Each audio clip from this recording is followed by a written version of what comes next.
Man, what a game last night. Wild, crazy outcome. Carson Beck folded like a lawn chair when the pressure was on. Just had to put a little bit more air under the ball.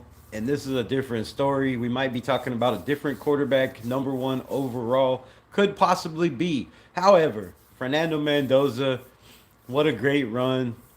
4th and 5, diving in the end zone, surprising the world, shocking the world, showing everybody's what he's worth. And just a hell of a football game. Hell of a football game. So shout out to everybody in the building. But let me ask you this. Did Tom Brady see enough to say Mendoza is the guy? Mark Davis was asked by a reporter for the Review Journal about what? What'd you say? As long as you're saying you can't hear me, I'm fine. Show me weird. It didn't show me you were on. That weird. So Mark Davis was asked by a Review Journal reporter why they were there, why he was there, why he decided to attend the game. You can hear me? Oh, okay, sweet. Um, and Mark Davis' reply was, he's been watching Carson Beck for 4 or 5 years. He's seen his growth. He's seen him at, Georgia. And then he was also there for Mendoza. So he tried to play it off like, they weren't there just to watch Mendoza. Mark Davis was on the, sideline watching him warm up. Tom Brady was down there. Shout out to Tom Brady, the GOAT, right? The only one in the building on any of the sidelines. You could scan through every player out there or every person out there on the sidelines. Tom Brady, the only one goated enough to not need no credentials. He didn't have no necklace on, saying, here's my pass. You don't need that shit. You're the GOAT, Tom Brady. So it's nice to have a minority owner, in the building with his credentials, his status, that you don't even need. You don't even need credentials to be on the field. Everybody knows who you are. He probably didn't even have to pay for a damn ticket. Probably just walked straight up in the building. However, they're all there watching. Mendoza played a good ass game. We'll get into that. We'll break down the stats. We got a whole lot to talk about. Does Mendoza even want to be a Raider? What do the Raiders do if he declines to enter the draft and comes back for one more year? Now, his brother has entered the transfer portal. I do believe he went to Texas Tech. So his brother is gone. Shout out everybody in the building. Does Fernando Mendoza run it back? The love he has for his teammates, the players in the building. You constantly hear him talk about his players, his coaches. If he doesn't want to be a Raider, does he pull a Dante Moore and decide to go back one more year? We'll get into that. We'll break that down. Let me know your thoughts.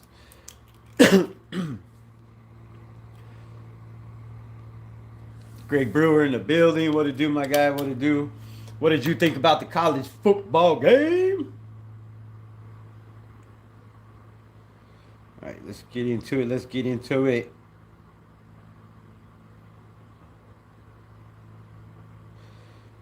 Well, first off, I know you've seen the title, so let's not waste no time.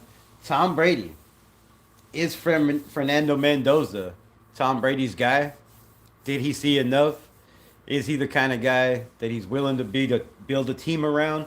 Put his, you know, minority owner status, risk it all for a Mendoza.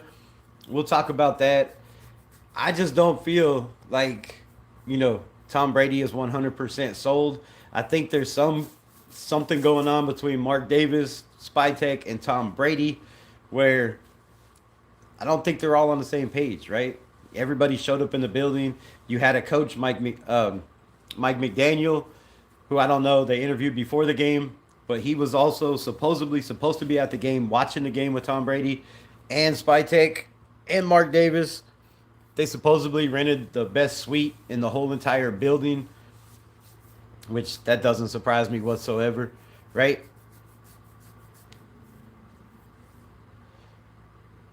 But why are you bringing everybody? If you're sold on Mendoza and you know Mendoza is the pick, why are you taking everybody to the college championship?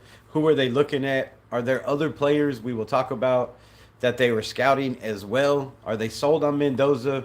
A lot of people say it's a lock, but I will tell you one thing: in the National Football League, it stands for not for long, and it also there is nothing that is a lock, even if it's on paper and you have a contract in the NFL.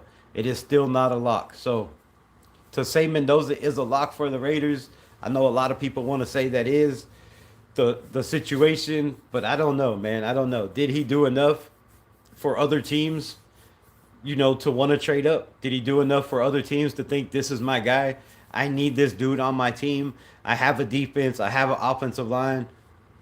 Is it the guy? Is it enough for the New York Jets, who have a pretty solid defense, who have a whole bunch of first and second round picks on their offensive line, starters and shit, and on the practice squad, I do believe. So is it enough for a team like the New York Jets to say, man, that's my guy.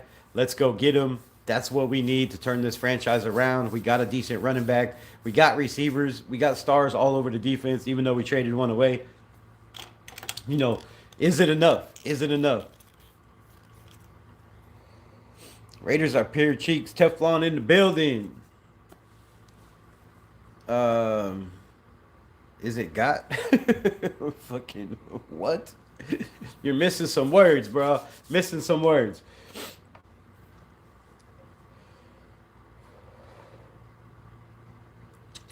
And like I said, let me know, because there is a possibility, right? There is a possibility. We have seen it with other quarterbacks. We've seen it with Eli Manning. We've seen it with quarterbacks be drafted number one overall and not want to play for the team they are drafted to, not want to go to the franchise, not want to go to the city, not want to play for the ownership. However, we know Mendoza. Idol is Tom Brady. So would you turn down a chance to go play for your idol, Tom Brady? What's good, Stephen? What's good, Daniel Barry? I don't see that happening unless somebody in his ear is saying, man, stay out for one more year, which doesn't make any sense because there is 10, 15 quarterbacks that could be number one overall picks in next year's draft. And there's a bunch that could be in the first round. So I don't see that. I don't see that. Also, I want to get into this topic and let me know your thoughts. Let me know your comments. Let me know your opinions. Was Curt Cignetti and the Indiana Hoosiers hiding the flaws of Fernando Mendoza? And what I mean by that is there was a lot of people. One is a scout for Pro Football Focus. Another one is a scout for PFF. And both of them commented on X the same thing. They're running more RPOs than I've seen them run all year. They're running wide zone, and they're running back shoulder throws, play after play after play. And I wasn't the only one. If you were live last night during the game, I know you heard me say over and over again, what is with the back shoulder throw? Why can't Miami stop it? Like, it's coming. You know what's coming. It's the same thing over and over again. RPO, back shoulder throw, wide zone. RPO, back shoulder throw, wide zone. Why has nobody been able to stop this? Right? You also had Tony Dorsett, Anthony Dorsett, Philip Dorsett. I know I'm going to get it right this time. I always get it wrong. Philip Dorsett. Navy vet was good. Soldier boy, what it do? Soldier boy now, whoo! Soldier boy now, whoo! All right. But anyways, you had former teammate of Tom Brady comment during the game. The same thing I just said. Man, this offense is nothing but RPO, wide zone, and back shoulder throws. This is a former player of Tom Brady. Also, is on the roster for the Las Vegas Raiders in Philip Dorsett. The third or second or fifth or whatever the hell he is. Sports fan, what's good, what's good? So having that, right? Having all those things. We've seen the performance. It was okay by Mendoza throwing the ball. Not a great highlight outing, right? Nothing to say, wow, I need this guy on my team, except for the run on fourth down. That was pretty special. But was Indiana and Curt Cignetti trying to cover up the flaws for Fernando Mendoza? Because I'm going to tell you this.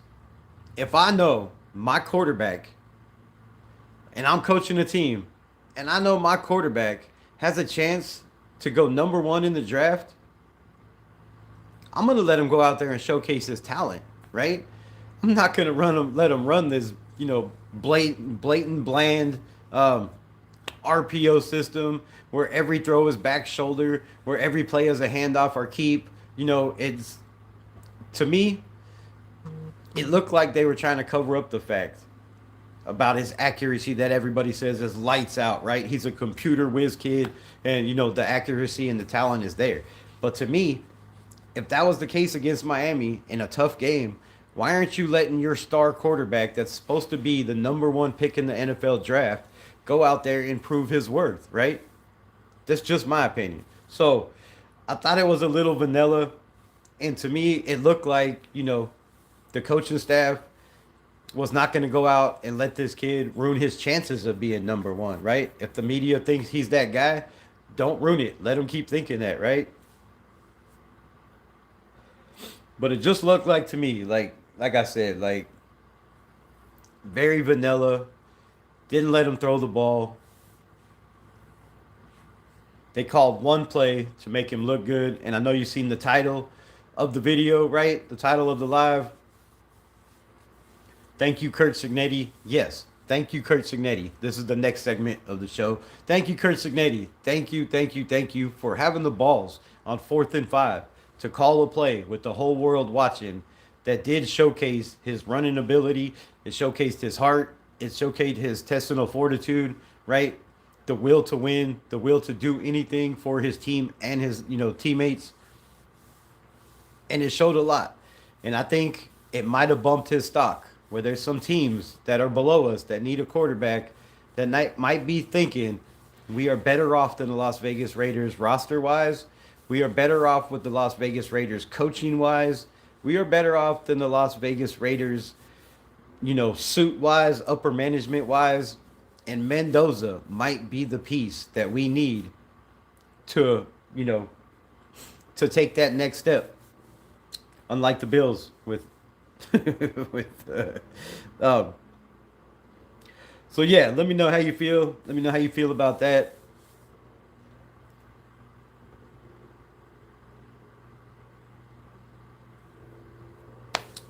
Sorry, I'm going through my notes here.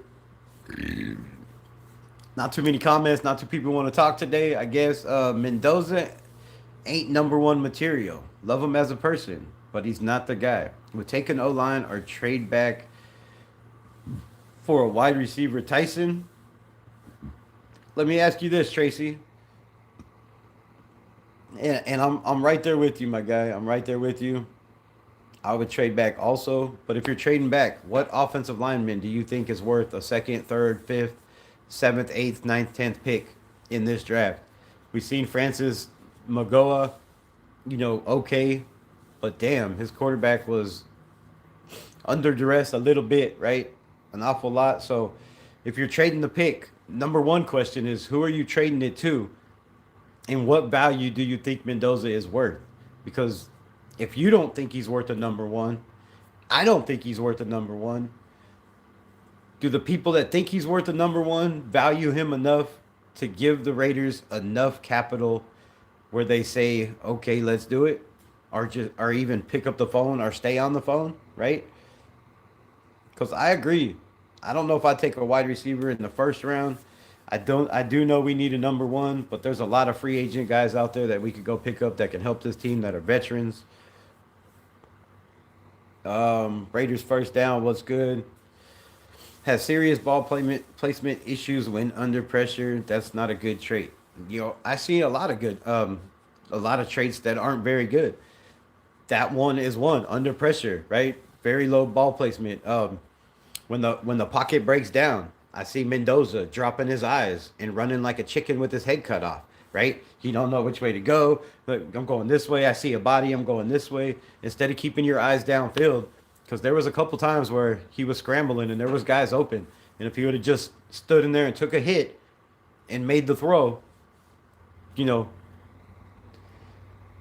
wouldn't have punted so many times. A couple of times, on third down, on fourth down. And all the talk has been, he came through on third down. He came through twice on fourth down. Yes, but you have a solid offensive line. You know, he is athletic more than people seem. Francis, I like Francis. He's a for sure right tackle, and we need a right tackle. I'm not mad at that at all.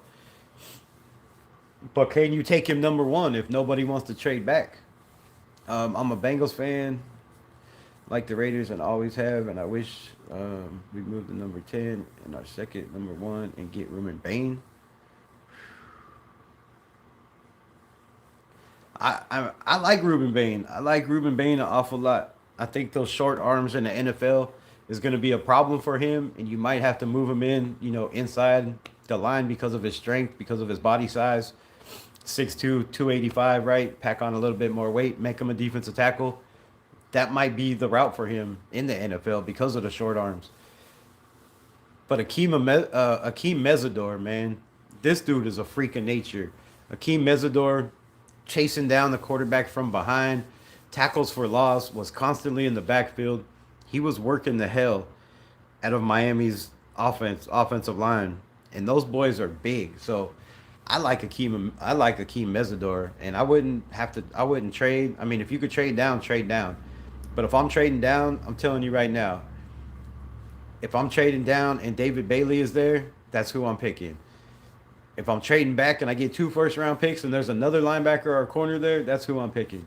Because even though if we draft, even if you draft Mendoza, I'm still trying to get back up in the first round and take one of these linebackers. The Raiders need a linebacker so bad. They have not drafted a linebacker, and I don't know how long in the top two rounds. Shit, 15 years, 10 years. Who was the last time the Raiders drafted a linebacker in the first couple rounds, in the first two rounds? So go to Penn State game at the end of the game, and I'll tell you and tell me what he doesn't have ball placement and the pressure. It's obviously guys have not watched him. I watched the game. I watched the Penn State game. I seen great catches by receivers. I didn't see on a rope laser ball placement. That's just my opinion. But I watched the game. I watched all his games. I watched the Penn State game. I watched the Oregon game. I watched the Maryland game where where that defense put pressure on him and he struggled. Right? They didn't put up a whole lot of points against a team that, I mean, come on, wasn't even a top 25. Hello, Mr. Raider, first and down. I watched quite a bit of Mendoza. Since the days at Cal, I know what I'm talking about. The Penn State throw was 100% on the receiver, not Mendoza. See, he's going to say the same thing I said, and I didn't even read it. Same thing I said. These receivers make Mendoza's accuracy look better than it is. 100 times, I mean, 100%. It's right there on film, over and over and over again. The back shoulder throws are timing routes, bro. These aren't routes that they're calling and he's making a perfect throw and the dude just happens to turn around and feel it. No, these are called routes. These are called back shoulder throws. 5 yards, 12 yards, 10 yards, 15 yards. They all have a timing. Every play they call, the receiver knows the distance he's supposed to go before he stops and turns around and the ball is already there. It's thrown before he starts his break. They're timing throws. And yes, he does damn good with those. I'm not going to lie. But some of them are high, some of them are off, some of them are low. And no, not every quarterback's going to make every throw. But you want your first overall pick to be able to at least make all the throws, right? All the throws on a consistent basis. And we just haven't seen much but back shoulder throws. Not too many throws over the middle. Not a lot of throws to the tight end. I mean, the tight end he throws to is a fullback, which is basically 5 yard outs, 5 yard curls, 5 yard drag routes, right? So he's not throwing to a tight end over the middle. Becker is absolute freak of nature. This kid catches everything. His hands are crazy, like Jack Best. Just came in. I know it's about the Raiders. However, I'm sure you probably don't like your fellow AFC West Broncos. Do you think OT intercept? Do you think the fuck? What happened? Where'd he go? I just lost what I was reading. Son of a bitch. Hold on. I gotta find it. Fucking stop that. Why does it keep jumping on me? Is that it? No? Hold up, bro. I'm finding it. All right. Hey, do you think that OT interception versus the Bills was the right call? No, I don't. I thought he caught the ball. I thought he was down.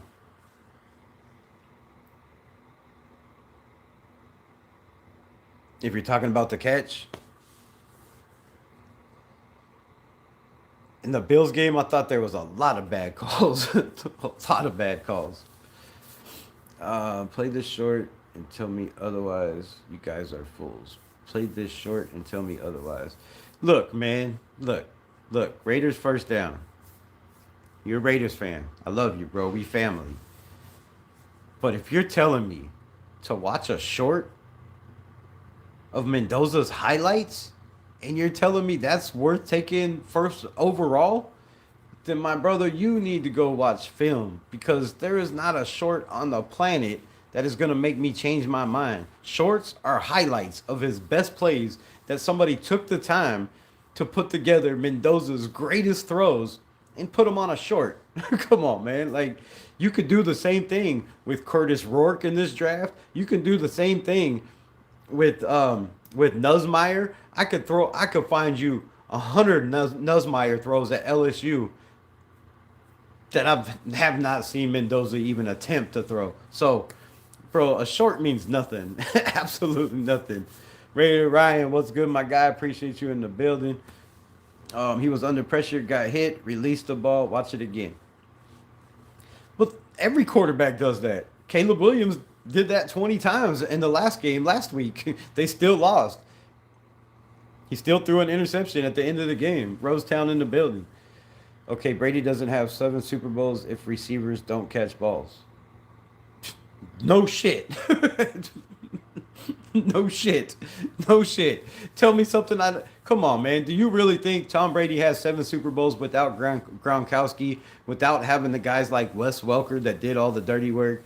Come on, man. Like, all these dudes that he had were great receivers, and he had the highest paid offensive line every year. Every year he was with the Patriots. So no, Tom Brady does not win 7 Super Bowls without receivers to catch the ball.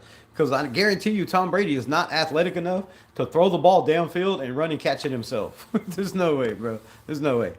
It's unfortunate y'all have the first pick this year. It is. It is. It's kind of, like I said, I've been saying and saying and saying. The Raiders are pretty much stuck with this pick.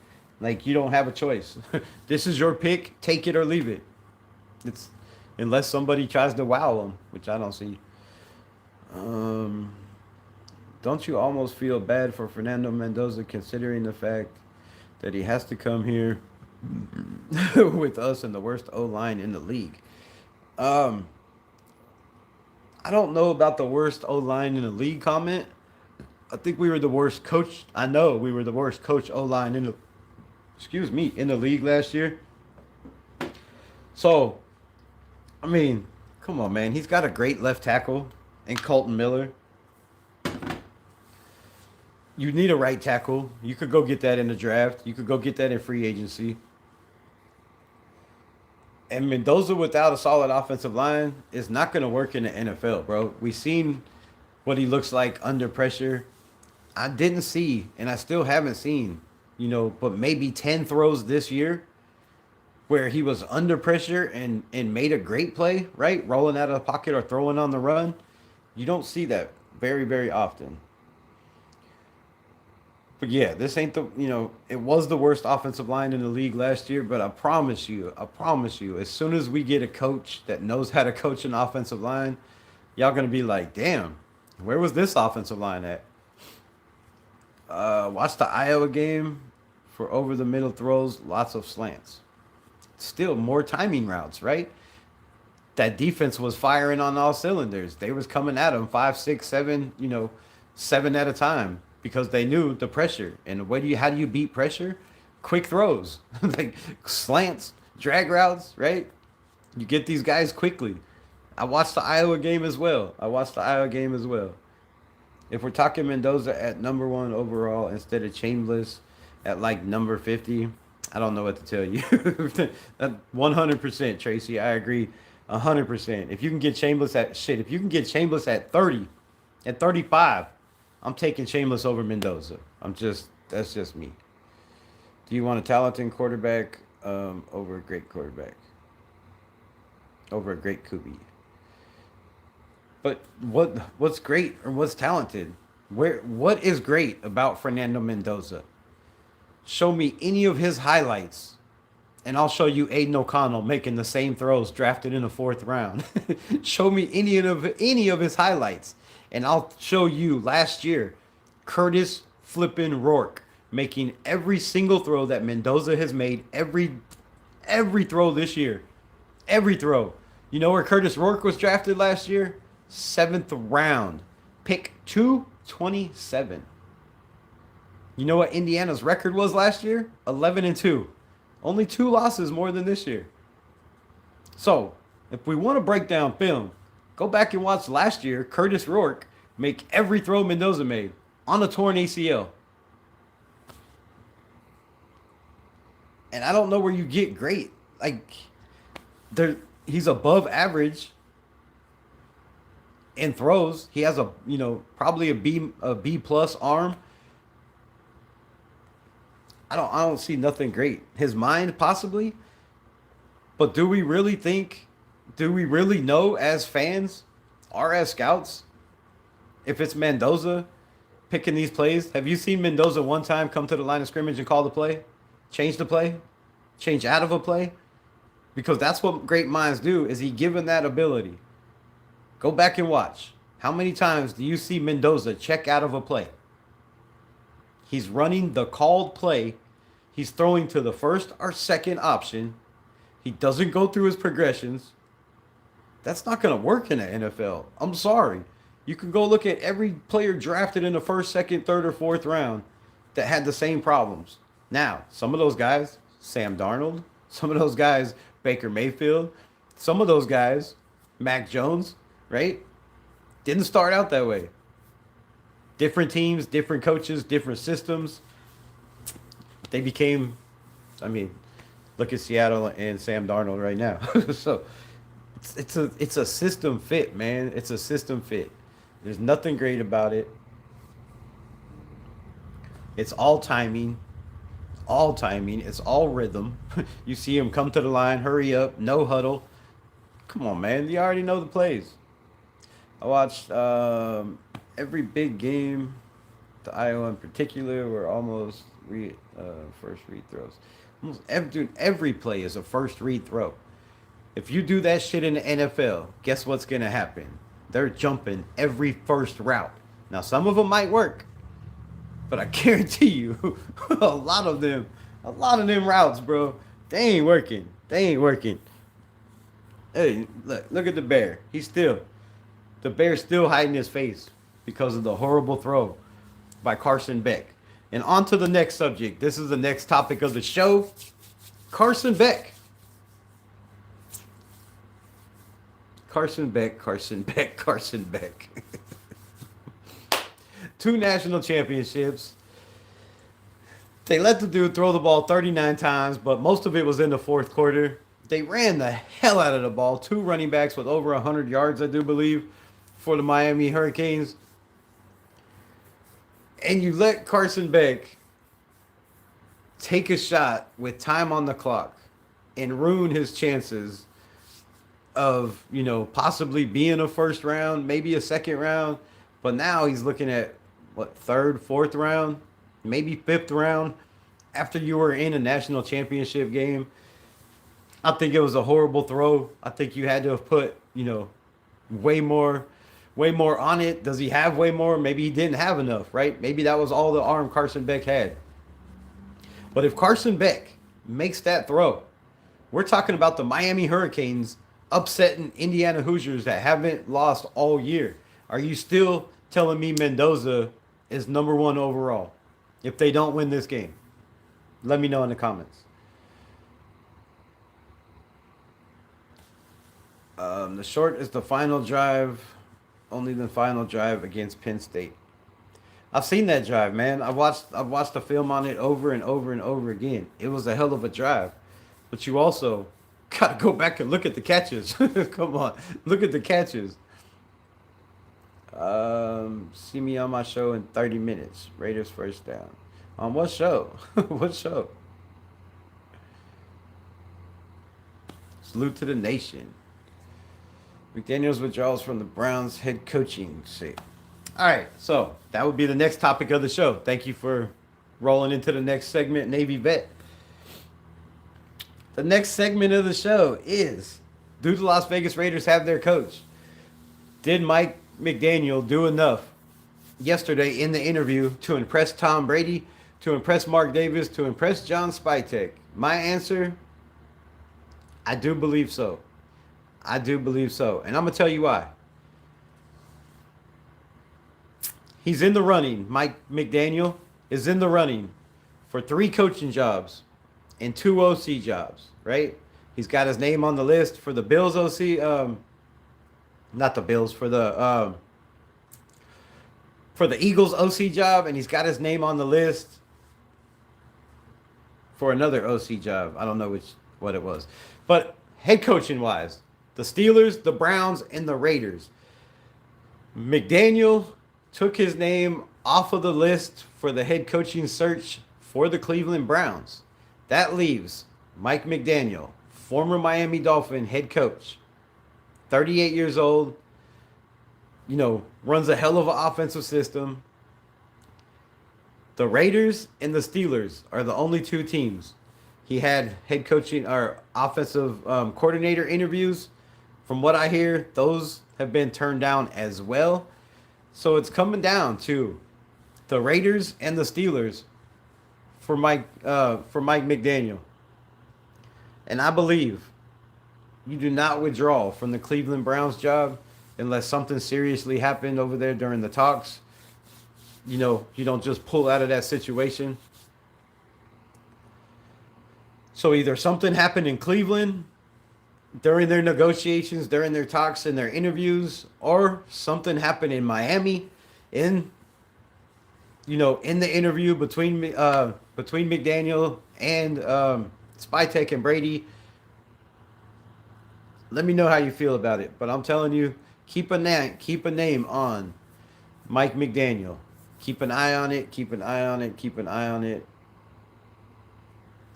Because you don't just turn down. You don't turn down a head coaching opportunity and take your name completely out of the running unless you have a little birdie in your ear telling you these jobs are guaranteed. Steelers, Raiders. And I don't know. I don't see the Steelers job being guaranteed, right? I see a couple other people in the running for that Steelers job. We will talk about that on another show tomorrow. We will talk about more on the head coaches. Lawrence, my guy in the building, what he do? I mean, on the plus side, the quarterback play can't get worse the next worse next season, right? He automatically becomes y'all's best signal caller, in my opinion.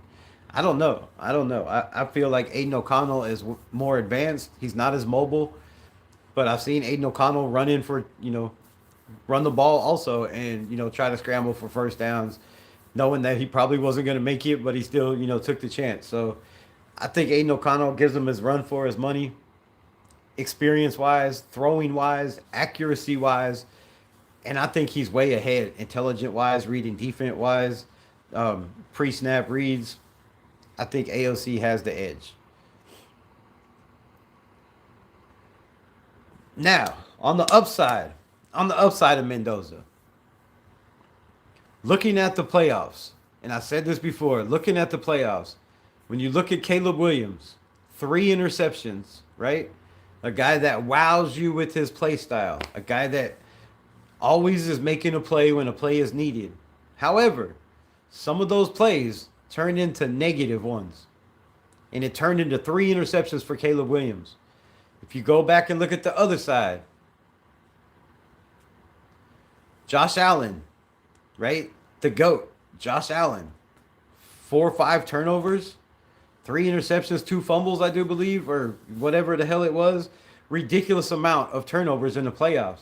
Josh Allen is one of those guys that's supposed to be those dual threat, right? You look at the other dual threat that was drafted last year in Jaden Daniels, hurt constantly. Is it smart for the Las Vegas Raiders to take a chance on Mendoza, who is a pocket guy, who's going to stand in the pocket if you can develop him? He has the intelligence. I see that. He has the heart to play quarterback. The arm strength, okay, you don't have to throw it 60 yards in the NFL. Matter of fact, if somebody in the chat could tell me the last time somebody threw a ball 60 yards downfield in the NFL and it was caught, right? It doesn't happen very, very often. So, if you get a guy that can come in, not turn the ball over, make good decisions, right? If you're going to get him to go through his reads on offensive line to protect him, I think Mendoza could be the guy to help us win some games. Is he a franchise guy? Is he a guy that's gonna, like I said, make the plays to wow everybody to win games constantly? Is he gonna be the savior to put the shield on his back? No, he's not. He's not. But come on, what are we talking about? Rebel Mendoza is the Cuban Michael Vick. Shut your mouth. Cuban Michael Vick, huh? Motherfucker like a Cuban cigar. What do we got? Robert Zamora. Appreciate you, my guy. What it do? Hey, how are you doing? My name is Robert from Mexico, and my team is the Redskins. Nice. At least you're not a Cowboy fan. At least you're not a Cowboy. Found I'm okay. Fan, I'm okay. I get you. Shit. Like, subscribe, follow. What's up, Rated Nation? Jack in the building. Go Cowgirls. Stop with that. Raiders Unleashed, what it do? Raiders are cheeks. Teflon in the building. I know, but you must like these cheeks because you keep coming in here every single day. So these cheeks must be growing on you. Carson did the same thing Caleb Williams did. He threw a bad pass, but also was a bad play. Only wide receiver on that side of the field. And he just didn't put enough under it. You see the corner baiting him, right? You could say baiting him or whatever, right? He's playing off of him. You see, you have a corner and you have a receiver, and your receiver has steps on that corner. You don't throw the ball with air under it and short. You got to put that ball in the end zone. If he puts it in the end zone, I believe he runs underneath that. I don't think the safety gets there in time. And it's a touchdown, and Carson Beck is the hero instead of a zero. Let me know in the comments. What team go? My team, Redskins or Cowboys? Let me know in the comments what team you go for. I'll root for the Commanders, Redskins any day of the week before I root for the Eagles, the Cowboys. But I do like Jackson Dart. I'll tell you that. Go Skins in the building. JD, my bad guy. Didn't even notice my daughter had my phone.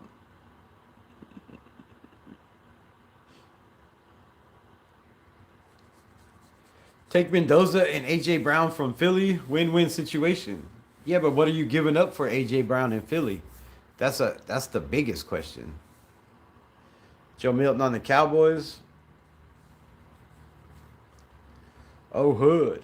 On hood. On hood what? What's on your hood? You mean pigs in the building. I'd be okay with Mendoza, but I feel much stronger. I feel the much stronger move is trading back and stacking blue chip defenders. Our defense has been lacking talent for years. I agree, bro. I agree 100%. I agree. I'll agree until the wheels fall off this bitch. I agree. But again, who do we get? Who do we get? I've said this before. If everybody believes that Aiden O'Connell is such a trash ass quarterback, then start him this season. Start him, let him play, and we should have the first overall pick again next year, right? If Aiden O'Connell is that bad, I mean, damn, right? Don't talk about it, be about it. People should stand on business. If they think Aiden O'Connell sucks, we're in a rebuild. All the quarterbacks next year, I mean, yeah.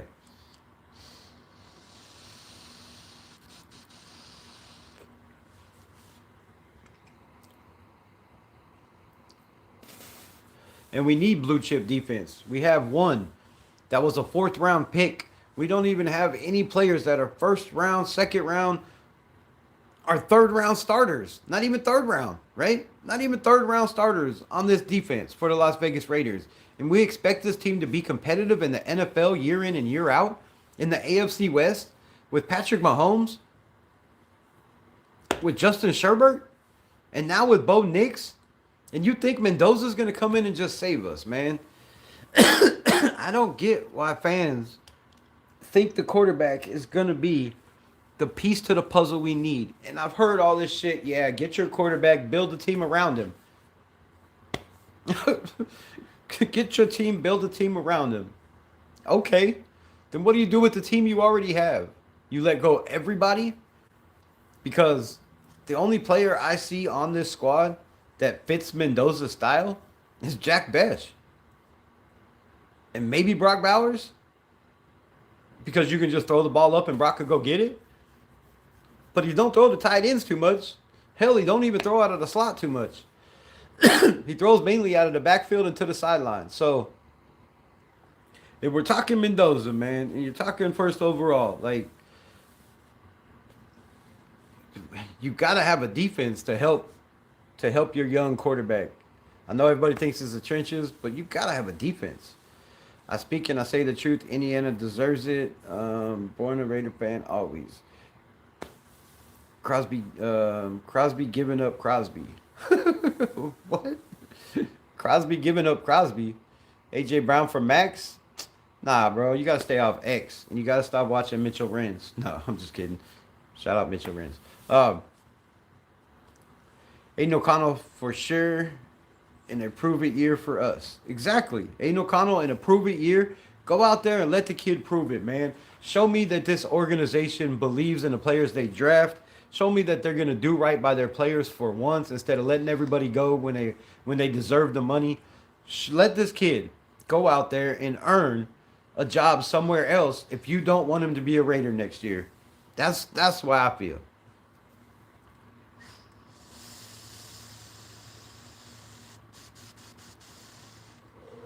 And if you draft Mendoza and start this kid right away, you're ruining his career.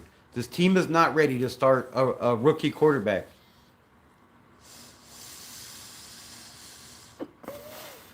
You know when we were ready to start a quarterback? 2023, when Aiden O'Connell came in and showed that he could be a damn starting quarterback in the NFL. That's when we were ready to start a quarterback, a rookie quarterback. We had Devontae Adams. We had Jacoby Myers. We had Brock Bowers. Bro, we had a team. Okay, we didn't have Brock, but we were getting Brock next year. We had a solid defense that was coming up under AP and PG, right? That defense was nasty. They was getting pressure on the quarterback, something we haven't done since Antonio Pierce left. The trenches was battling. They were fighting for positions. Something we haven't had since Antonio Pierce left.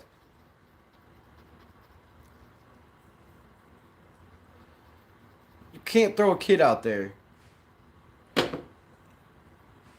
Even if you build this offensive line with no defense, right? What good does it do to go out? You're going to go out there 3 and out. The other team scores. You go out, have a 3 and out. The other team scores. The kid's done. You got no chance of coming back. You got no defense to stop anybody. If you don't believe me, ask Joe Burrow. Ask Joe Burrow, man.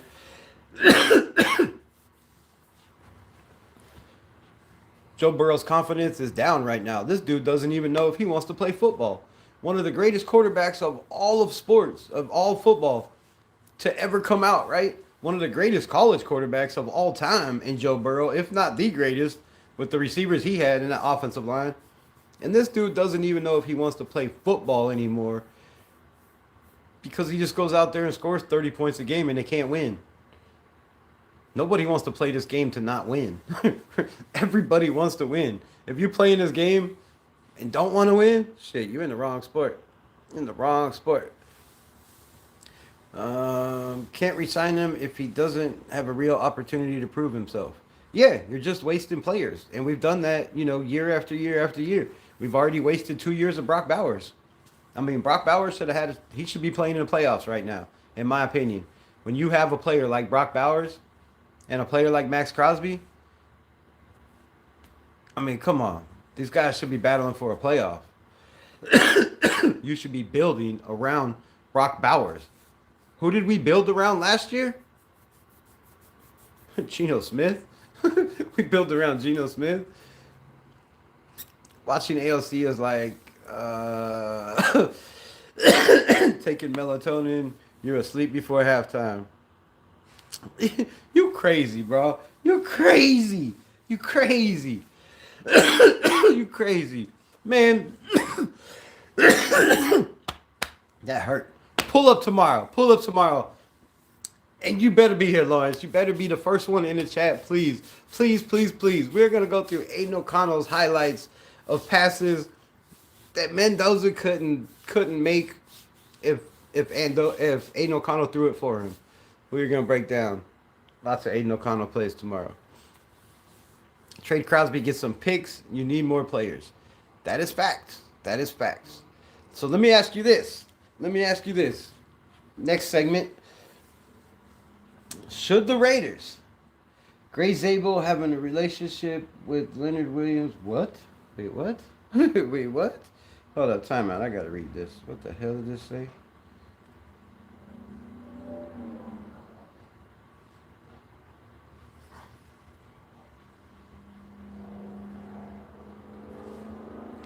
Oh, okay, I'll read that later. I thought they said Gray Zabel and Leonard Williams had a relationship going on. I was like, what the? NFL getting freaky, bro. Better than Jimmy G. Brian, what? What the hell is that word? Aneurysm, LOL. And Gardner gut punches. Bro, he better than all three of them together. I say skip on a quarterback. I'll get to the question in a minute. I say skip on a quarterback, get the best defensive player to start like the Houston did, right? Did putting small pieces together. Next year's quarterback class is way better. Facts, preaching facts. That's what we love to do here. AOC couldn't start on a Pop Warner team. He's just mad. You know damn well, bro. AOC is the best quarterback we've had since Derek Carr. And if you want to look at his stats in the first 20 games, better than Derek Carr. Just saying. Better than any Raider to ever put on the silver and black. You can't be that bad.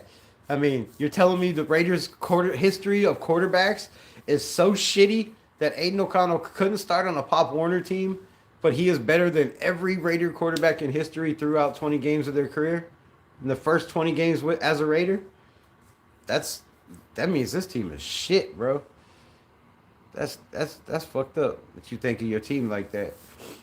Joe Burrow is a happy dude, and that team is breaking him. Sad stuff. Right? No matter how good of a player you are, if you don't have the mental, then don't mean shit, bro. Don't mean shit. You got to have the mental aspect of the game in football. And Joe Burrow is getting broke down right now. He's like, bro, I'm going out here. I'm throwing 4,000, almost 5,000 yards 2 years ago. This year, still threw for what? 3,000 yards, and he played like 6 games, 20 touchdowns. I mean, damn, if you're Joe Burrow, like, what do you got to do, bro? What do you got to do? No matter how many points you put on the board, your defense just hands the other team just as many or more. Only team I can see Max going to, playing for, if not the Raiders, would be the Lions. A lot of people say that. A lot of people say that. The dog is getting ready to bark. Timeout. Kenny the Snake Snake. Here we go with Raider fans that don't know shit. Kenny the Snake Stabler. We've already broke down all those stats. Mendoza's brother couldn't get out of Indiana fast enough. That says a lot. That says a lot. To me, anyways. It says an awful lot. If your brother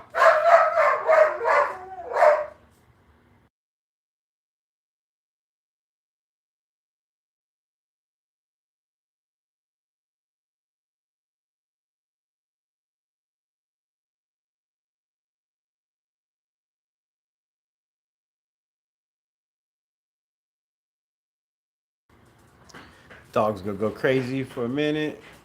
Come on, AOC won a game not completing the pass in the second half.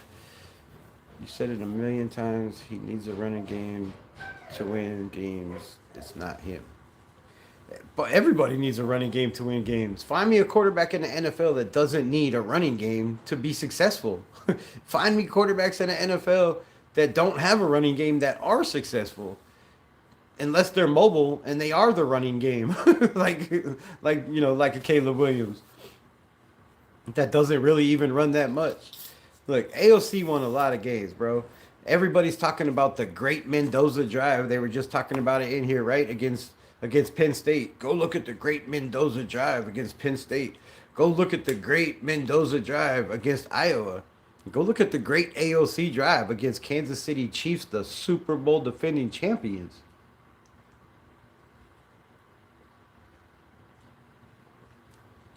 Go look at those huge drives. When he put up 4 touchdowns in the first half against the Chargers. Go look at the drive where he beat the Broncos at the end. Go look at the drive where he came back and beat the Jets. Great pass to an underrated tight end in Michael Mayer.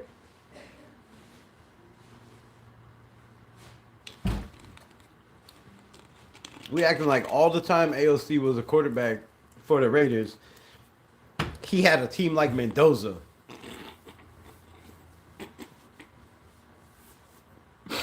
Come on, bro. Come on. Put Mendoza on last year's team with Pete Carroll coaching. Put Mendoza on an AP team with Norv Turner as the OC and Luke Getsy. And let me see what he does. Let me see what he does, bro. Please. Please. Please. Maybe Mike Vick, LOL. Yeah, he was the running game. Yeah, Mike Vick. They didn't they have D'Angelo shit. They had a great running back over there with Michael Vick though. AOC beat the Chiefs. He didn't do nothing in that game. No to Beck. I would start AOC over Geno. I would start AOC over a lot of people in the NFL. An awful lot of people. An awful lot of people. But what can we do? What can we do? You know how I feel about AOC. You will never convince me he is a good quarterback. I don't even want him on the team. You just don't like white people, Lawrence. You don't like white Christian kids that believe in Jesus. That's all good, bro. It's all good. I mean, we can't all be, quarterback gurus. Like some of us want to, but we can't all hit on every quarterback all the time. All the time. What do you think about the rumors of Lamar Jackson to the Raiders? I think it's absolutely asinine. I think the Raiders are not in a position, no matter how much money they have, to waste $70 million in dead cap space before they even sign a quarterback like Lamar Jackson. Come on, man. He got a $70 million cap hit this year. He wants like $60 million. He wants to be the highest paid, wants a new contract. didn't even play half the games in the last 2 seasons. Nah, bro. I'm not giving Lamar. I'm not trading any picks. I'm not trading Crosby for Lamar Jackson. I'm not paying him that money. If this is a rebuild, it makes no sense. It makes no sense, right? You heard Spytek say this is a rebuild. We're rebuilding this team. They don't care how long it takes. If they're 10-5, if they're 10-7, whatever, that's great. If they win 10 games, great. If not, no big deal. It's a rebuild. You don't go out and make a splash and trade for Lamar Jackson after your GM that your owner just put everything on his shoulders and says Spytek and Brady or Spytek will be making most of the decisions with the help of Tom Brady. You don't put that all on his shoulders and then go out and trade for Lamar Jackson and make him look like a liar and be like, okay, well, so much for the rebuild. Now we're just building around Lamar Jackson for what, another year or two? How much longer has he got in the NFL? Those injuries pile up, and when they pile up, they keep coming back and they keep coming back. And when you're a mobile quarterback and you're running the ball, they're gonna keep coming back. Now, if you're ALC and you stand in the pocket,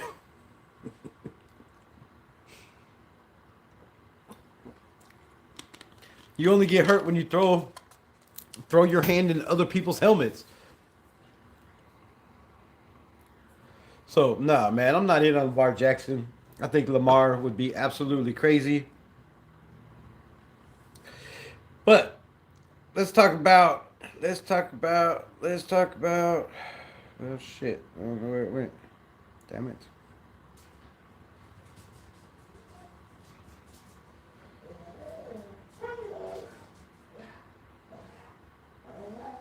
That's CBS. What the fuck? All right, let's talk about something else. I don't know where that went. I'm gonna have to find it. We'll talk about something else. The next topic of the day. Next topic of the day. We talk about Signetti. We talk about trying to cover up Mendoza's flaws, right? I believe they should have let him throw the ball more. You got Tom Brady in the building, Mark Davis in the building. You can't tell me Kurt Signetti did not shake Tom Brady's hand and did not know he was in the building. You cannot tell me they did not Mark Davis and Spytek did not introduce themselves to Signetti or any of the coaching staff. You can't tell me they didn't know they were there. And to not let that young man go out there and, show what he's made of, to me, I think they were trying to cover something up. But the next topic, if the Raiders decide to draft Mendoza, do you feel an experienced head coach in the situation like Del Rio and Derek Carr, or do the Raiders go with a less experienced coach, kind of like Brian Johnson or Ben Johnson and Caleb Williams? I mean, that kind of worked. They made it to the playoffs. They won a game in the playoffs, right? What do the Raiders need to do? Shout out to the 9 people in the building. But let me know in the comments. What do the Raiders need to do? Do you feel like you need an experienced head coach if you're bringing in a guy like Mendoza and you need an experienced coaching staff to help develop this young kid? Because, people in here could be on Mendoza and say he's the greatest player of all time. And, he's going to be a star and doesn't, need anything. He can start, first week and take us to the playoffs. But then there's the logical side that he's going to need a whole lot of development at the next level, right? You're going to have to learn to read defenses better. You're going to have to do a lot of shit you're not asked to do in a college football game. So, do the Raiders need an experienced coach like a Jack Del Rio? We've seen how that worked with Derek Carr, right? Del Rio come in, boom, Derek Carr, young, makes it to the playoffs, gets hurt before. That's another topic. Or do you think they go with a younger guy that hasn't done this before, right? Are you going with a guy with no experience or a guy with inexperience or with a guy with experience? Let me know in the chat. Type experience, type inexperience. But let me know what you would go with. My opinion, man, I really don't know. It depends on who the coach is, right? I'm looking at Kubiak's system, and I'm looking at Seattle. Experience, Thank you, U5S. I appreciate you. Appreciate you. You know, I'm looking at the Ben Johnson situation. It worked out well. They made it to the playoffs. You know, they won a game. They lost to the Rams, a damn good team, right? But then you look at the Mike Vrabel situation, and you look at him coming in the building and taking over Drake May, who is in his second year, who comes out and they're in the AFC Championship game, right? Then you look at Liam Cohen, another guy who had never coached. He was an offensive play caller, offensive coordinator. He takes the head coaching job, does a damn great job, gets Jacksonville to the playoffs, but they lose in the first round. Inexperienced coaching, right? Young quarterback, not the youngest quarterback, but still pretty young, drafted, first overall, I do believe. So let me know. So far, we got one that says experienced. I'm going to say experienced. I feel like if you're bringing in a Mendoza, okay, I'm say this two ways. I've been saying younger, right? I want an experienced guy, but doesn't have experience head coaching, right? I want to go a different route, try something new. Nothing else has worked. You know, it didn't work with the AP thing, but they didn't give him enough time. That's another situation. But I would rather go with a younger guy, up and coming guy that you can build the quarterback situation. You know, build this team, build a camaraderie with the players, the young players like Brock Bowers and Ashton Genty. I think they would communicate, get along better, right? Have a little bit, more on the same page than bringing in a guy that's 74 years old and it's like trying to hang out, being coached by your grandfather instead of being coached by your older brother, right? I think that's a big difference. So I want a younger coach. But if you're bringing in a guy that doesn't have head coaching experience, then your offensive coordinator has to be somebody that's been a head coach before that can help him, somebody that has, experience calling plays, right? You can't bring in a guy that's the same age as your head coach, right? Say you're bringing in Davis Webb, 30 years old. You can't bring in a 30-year-old play caller, offensive coordinator, in my opinion. You got to bring in, a little bit more developed staff. If you look at what the Bears did with Ben Johnson, they brought in Dennis Allen, right? Former Raiders head coach. They brought in Dennis Allen, running the hell out of that defense in the Chicago Bears, doing a damn good job. Shout out to DA. I think that's that was the grounds. They also brought in kind of a younger offensive coordinator. That worked. He's, but he also had experience. So, to me, I would rather an experienced coach if you're bringing in a young guy, kind of an experienced group, somebody that's been a head coach before. But when I'm looking at the head coaching candidates that are out there, there's not really anybody that's standing out to me that says, okay, let's give this guy another shot. It didn't work the first time, except one. And that coach is Sean McDermott. Sean McDermott. Now, I did a little bit more research. We talked about it last night. There's a lot of people that probably are going to, eat me up in the chats or in the comments or whatever, and that's fine. That's fine. You don't have to like Sean McDermott. But you can't deny the fact that he is 106. I think last night I said 98 and 54. I was wrong. He is 106 and 54 as a head coach. That is over 500 winning percentage, right?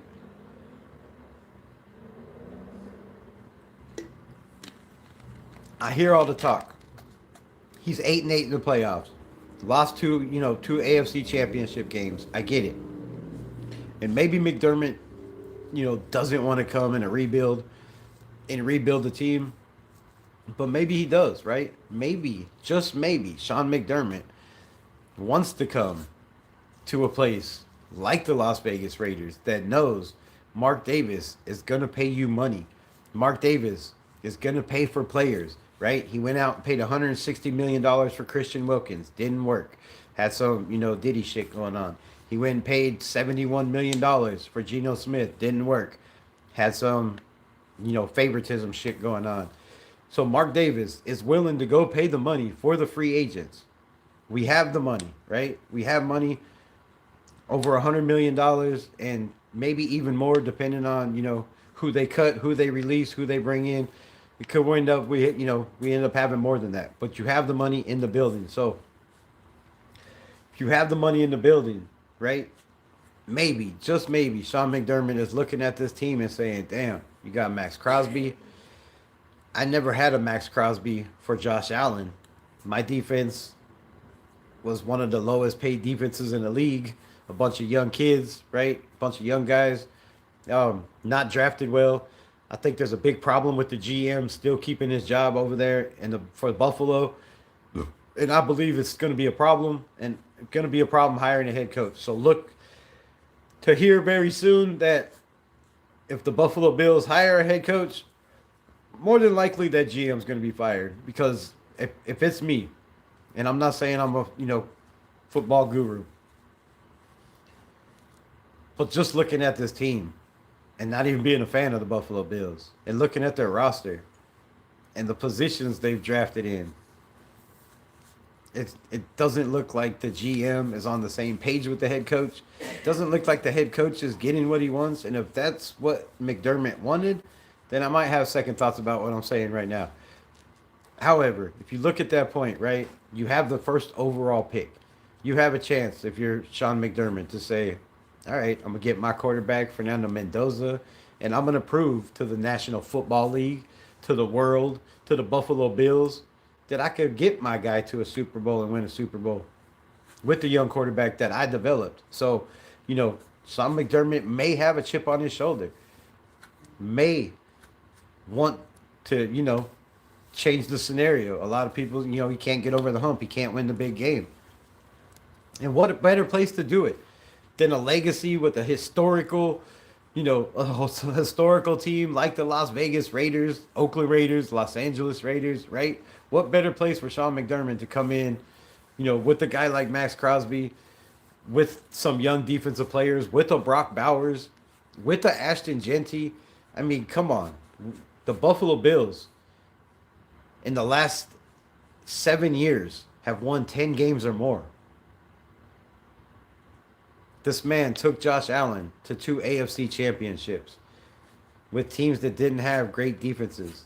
They traded Stephon Diggs, their number one receiver, and it hasn't been the same since. You have no receivers to throw the ball to. I guarantee you, Mendoza has guys to throw the ball to. Jack Besh, Michael Mayer, Brock Bowers, Trey Tucker. Right? There's weapons over there. You can go out and get a number one. So, Sean McDermott, man, I feel like if you want to change the culture, if you want a winning culture, a guy that knows how to win, that even with bad teams, because the Buffalo Bills, like I said, look at their rosters. They really shouldn't have won, as many games as they won every year. They shouldn't have beat the teams they've done. They beat not in the playoffs, but in the regular season, they beat the Chiefs, right? They beat the Ravens. They beat the big dogs in the AFC consistently. That's why they were in the playoffs. They just couldn't do it, when they got there. So I would really, really look at Sean McDermott. I think, it could be a fit if he's willing. And like I said, he might not be willing to take on a rebuild. You might want to take on a team like the Ravens that has Lamar Jackson, that you could show, look, the team that beat us and knocked us out of the playoffs, I just came and took their head coaching job. And now, I'm beating the Buffalo Bills year in and year out, and knocking them out of the playoffs. That might be the route to go. And maybe he takes the Ravens job. But if you're a gambling man, shit, you might want to end up in Vegas.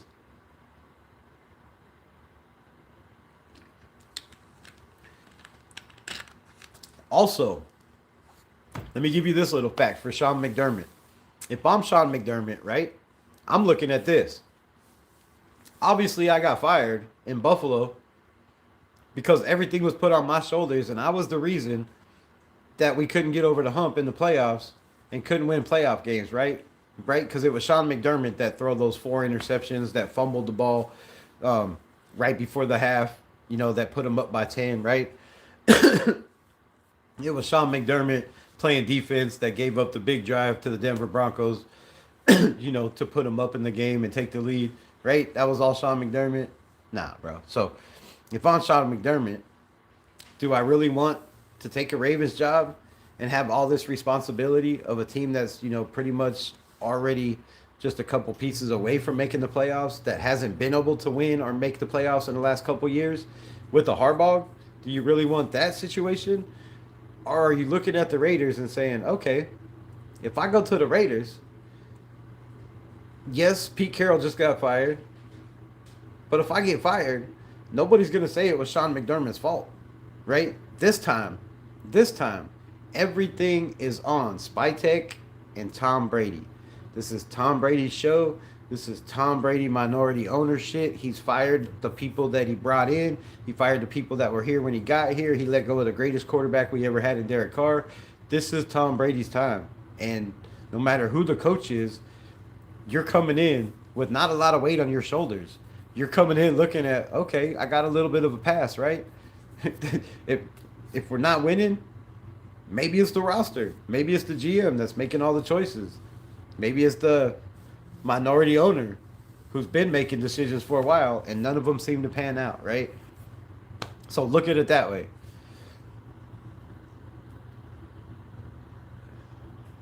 The experience, as long as he's not Phillip Rivers, oh my God, I don't know, bro. I don't know. Phillip Rivers is at least coaching high school ball, got them winning. Damn good quarterback, brilliant mind. Came off the bench, sitting on the couch for 5 years, and won his first game and almost won the second one. Or think about Jahmyr Gibbs. What about Jahmyr Gibbs?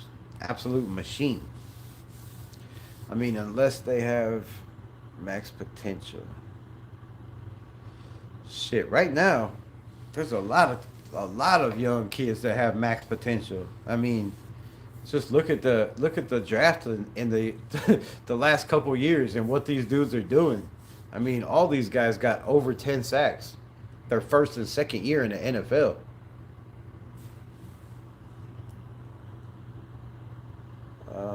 Did you see that Caleb Williams touchdown? Yeah, I seen Caleb Williams run 25 yards backwards and make an absolutely crazy throw that, probably only he could make right now. Maybe one or two other quarterbacks might make that throw. And I seen a great catch by a receiver who didn't mess it up, who stayed focused and caught the ball. But I also seen, if that didn't work, right? All that backpedaling like Shador Sanders does, I get it. You have talent and you believe you can always make a play and win every single game. But that might be why Chicago Bears are not in the playoffs right now. So like I said, would you rather have a showboat or a guy that's going to run around and try to make plays and win games with his legs? Or would you rather have a guy like Fernando Mendoza who's going to stand in the pocket, he's going to throw on-time throws, he's going to run timing, he's going to run rhythm plays, he's going to throw back shoulder, right? And you can run the shit out of football with Ashton Genty. I'm not mad at that. AFC West champions in Denver.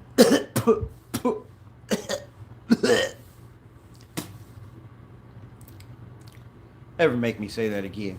I gotta start reading these comments before I say this shit out loud. This left a bad taste in my mouth. Yeah, congratulations to the Donkeys. They are what you said. Donkeys got no chance against New England and Stidham behind center. Oh, whoa. Long King Cobra, timeout. Jared Stidham came in against the San Francisco 49ers and threw for 357 yards and 3 touchdowns, I do believe. Was 24 for 31. That's a hell of a ball game. That was against the San Francisco team 2 years ago that made it to the Super Bowl that year. Jared Stidham sat behind Tom Brady in a Belichick team. He was also, where else did he go? The Rams? Who was he before he was with the Raiders? So Stiddy has bounced around. Sean Payton is a damn good coach. Don't think for 1 minute that Stidham is not going to give the Broncos a chance. And hot take, the Broncos might look better with Jared Stidham than they do with Bo Nix. Now he will take chances. He will throw turnovers. But he can run the ball. He can make plays with his legs. He can throw on the run. He's a little bit taller, so he can see, got a little better vision. He's got a hell of an arm. And if they could just, call plays to get receivers open, Stidham's going to make the plays.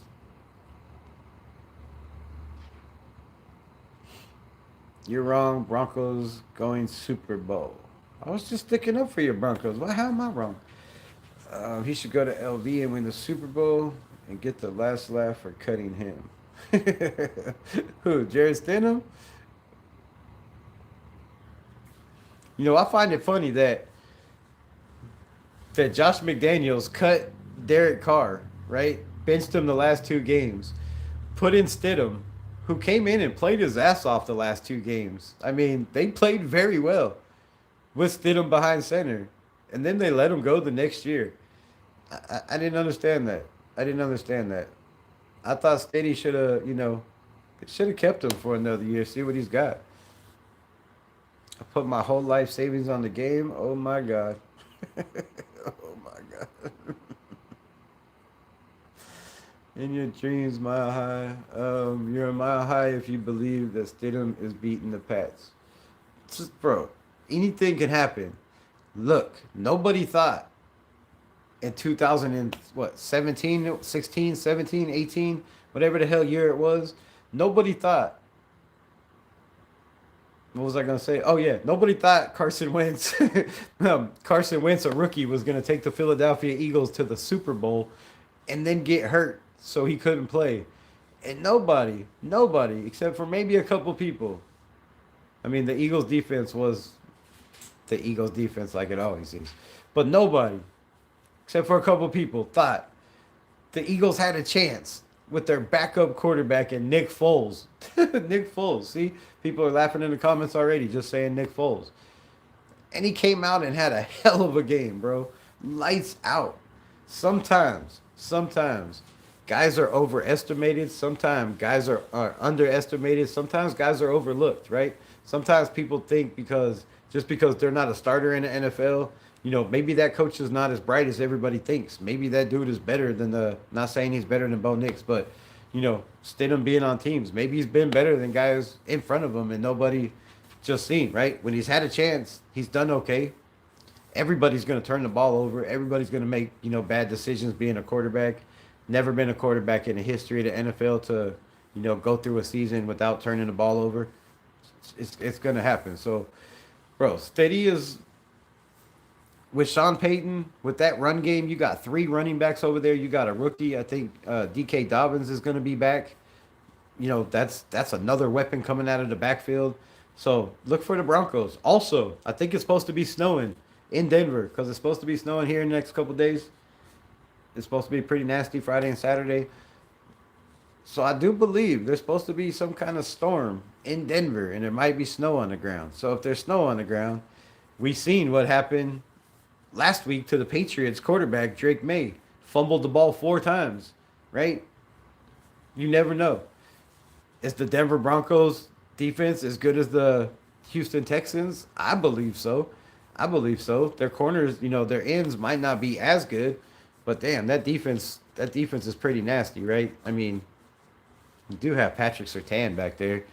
You do have the guy that I wanted in the draft.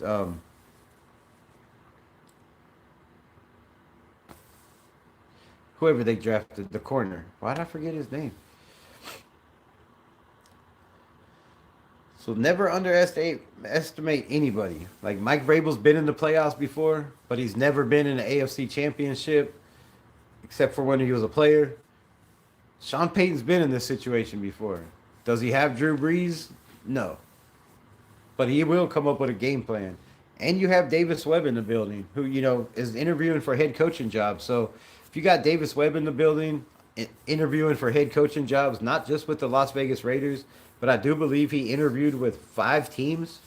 that have head coaching openings. So if your name is that big around the NFL, Davis Webb, is a special coach. And if he could get Stidham ready and the Broncos defense, you know, can hold the Patriots to under, 17, 18 points, I think the Broncos still have a shot. You really think NFL want to see the Pats with their seventh trophy? I sure hope not, bro. But I sure the hell don't want to see the Broncos with another trophy either. I don't. I don't. So, um, no, no, no, no.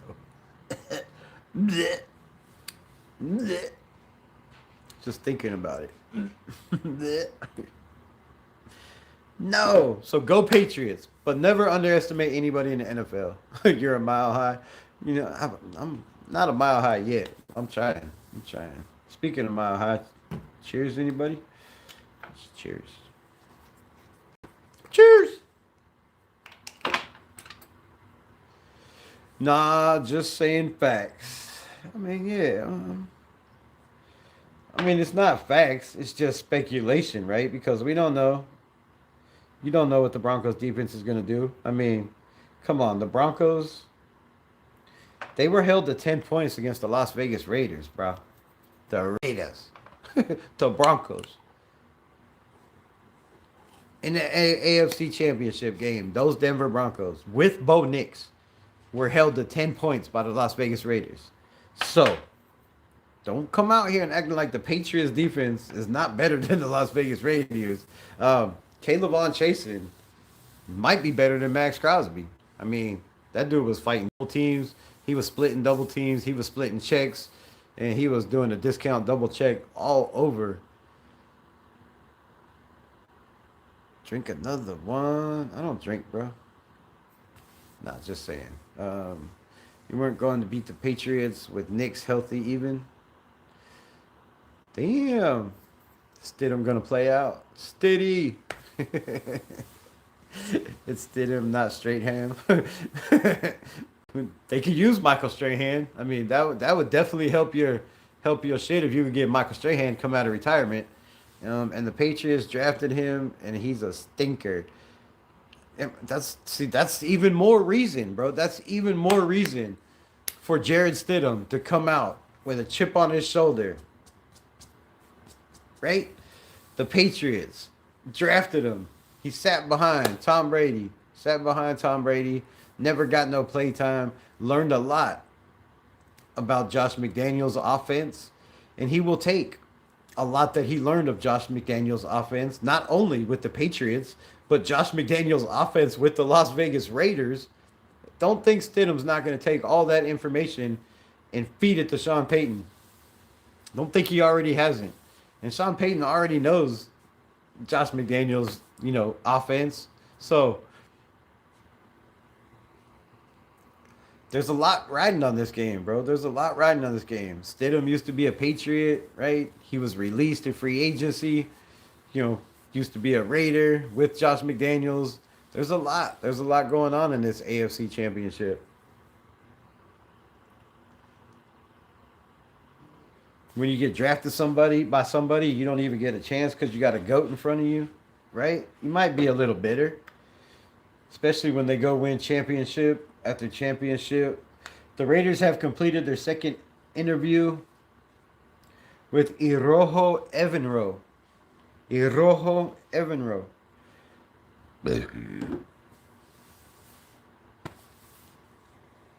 Nah, Pats are 0-3 in Denver. Oh, preaching facts, Mile High. Spitting game in here. Okay. I know they traded him. It's about to be 1-4 in Denver. Pats never beat us in Denver in the playoffs. Oh, shit. We got a battle here. A donkey and a Patriot. We don't know yet if it was McDermott carrying Allen or Allen carrying McDermott. That is a very hot take, Jose.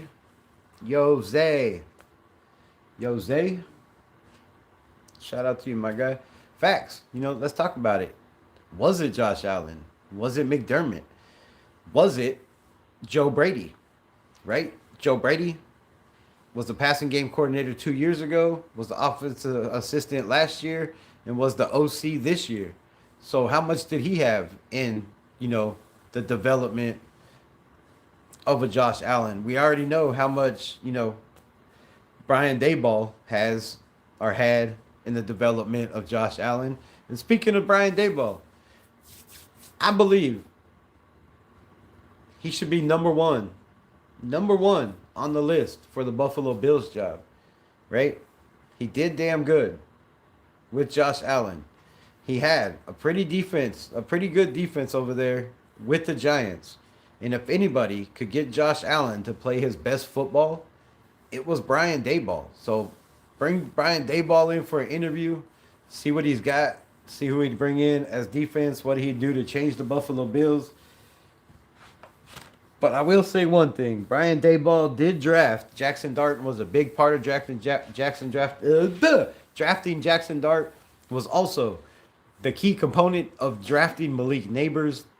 Daboll knows talent, and if you're the Buffalo Bills and you want to turn your offense around, I think Daboll is the way to go, man. He's got some ties with people in the building. He's got ties in the NFL. You could bring in, different shit.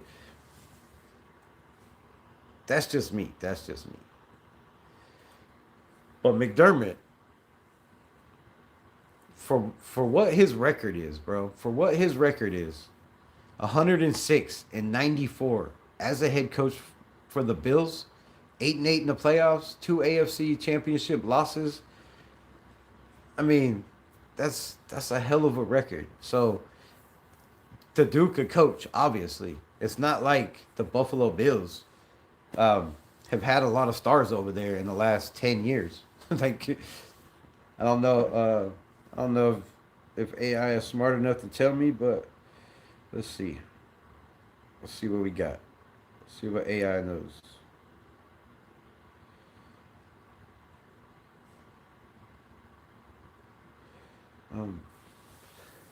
Sean McDermott with the Buffalo Bills.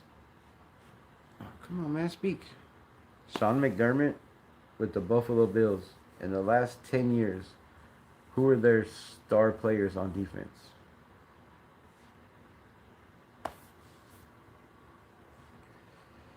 See what we come up with.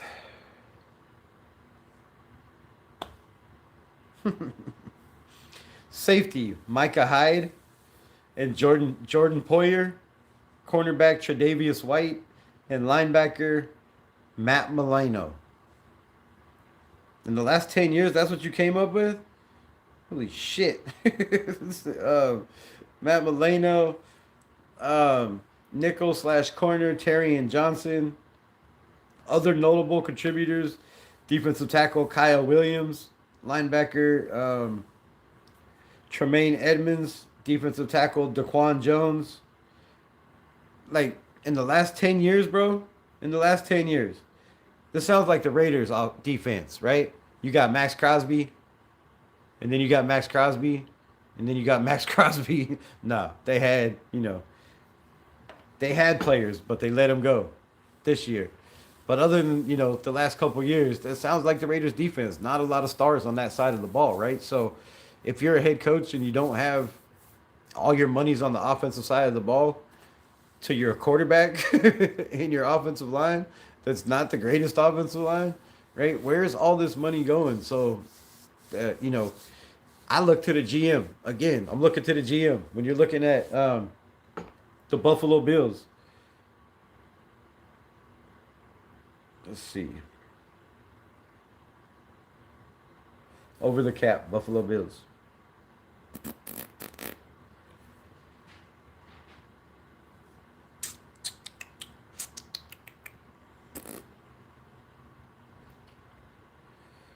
What do we got? Oh, Jesus Christ.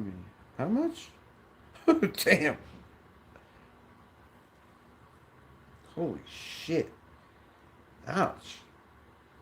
So they got Josh Allen at $173 million contract. They got Darian Dawkins with a cap number of $24 million. They got Ed Oliver at $23 million. They got Spencer Brown at 19 mil. They got Dawson Knox at 17 mil. Holy shit, bro. And they lost in the playoffs? Damn, if the Raiders roster looked like this, holy shit. We'll go over that in a second. But damn. Josh Palmer, 11 mil. Matt Milano, 11 mil. I mean, they got a couple. They got what? One, two, three, four players making over 20 mil.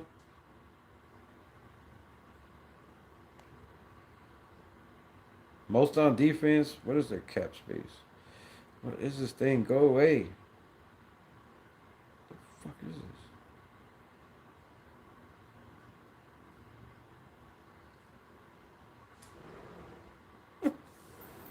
Team cap space.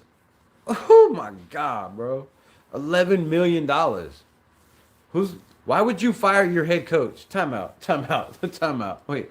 Why would you fire your head coach? You have a head coach that's working with $11 million salary cap, team cap space. 11 mils?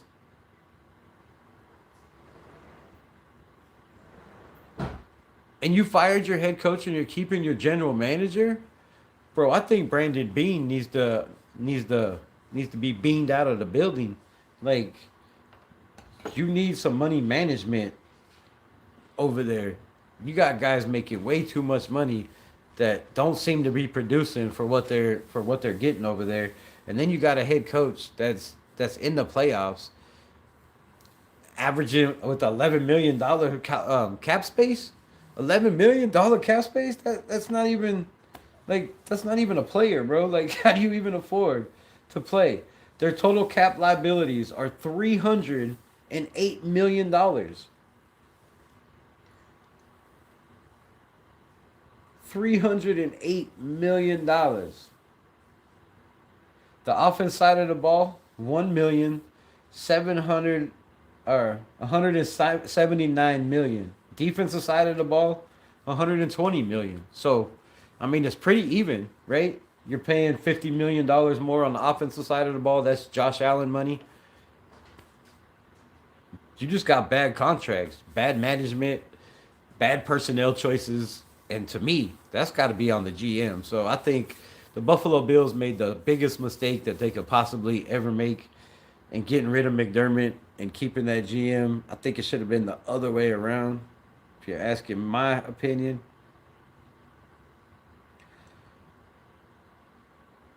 So yeah, with Sean McDermott working with all of that, and you're gonna put this dude and offer him the Las Vegas Raiders going from 11 flipping $1 million to having over $100 million salary cap, the first number one pick overall in the draft, already having Brock Bowers, Jack Best, Michael Mayer, Trey Tucker.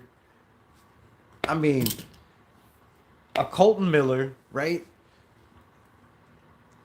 Charles Grant. Come on, Caleb Rogers, JPJ. Like, if I'm Sean McDermott and the Raiders call me, I'm getting in a jet. I'm not even getting on a plane. I'm getting in a jet. I will be there in 2 hours. Helicopter, whatever I can get there faster. A rocket ship. Sign me up. If I'm Sean McDermott and the Raiders call me, I'm taking this job. And they'd be stupid not to call him and pick his brain and say, all right, man, we seen what you did with a low salary cap, with players making way too much money from a bad GM. Let's put you over here, Spytech, who seemed to work pretty good deals. The Geno Smith, they overpaid for, but the way they contracted it, right? Raiders will take an $18 million cap hit this year, move him away. If you could trade him, maybe they don't take as much of a loss. So that's a lot, man. That's a lot. And if the Raiders don't look at McDermott, I think they're absolutely cray-cray. Former Tom Brady teammate, we got into that.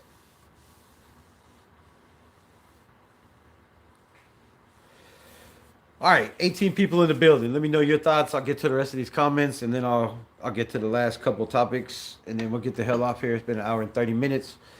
Um, we don't know yet. Okay, we got to that. What's up? What's up? Denver putting up 6 points max. I think that's crazy, bro. That's crazy, bro. Come back in here. Come back in here next week. and stand on your business. Stand on your business. Long live the king, Cobra. Just saying. I think that's crazy, bro. Patriots defense is nasty.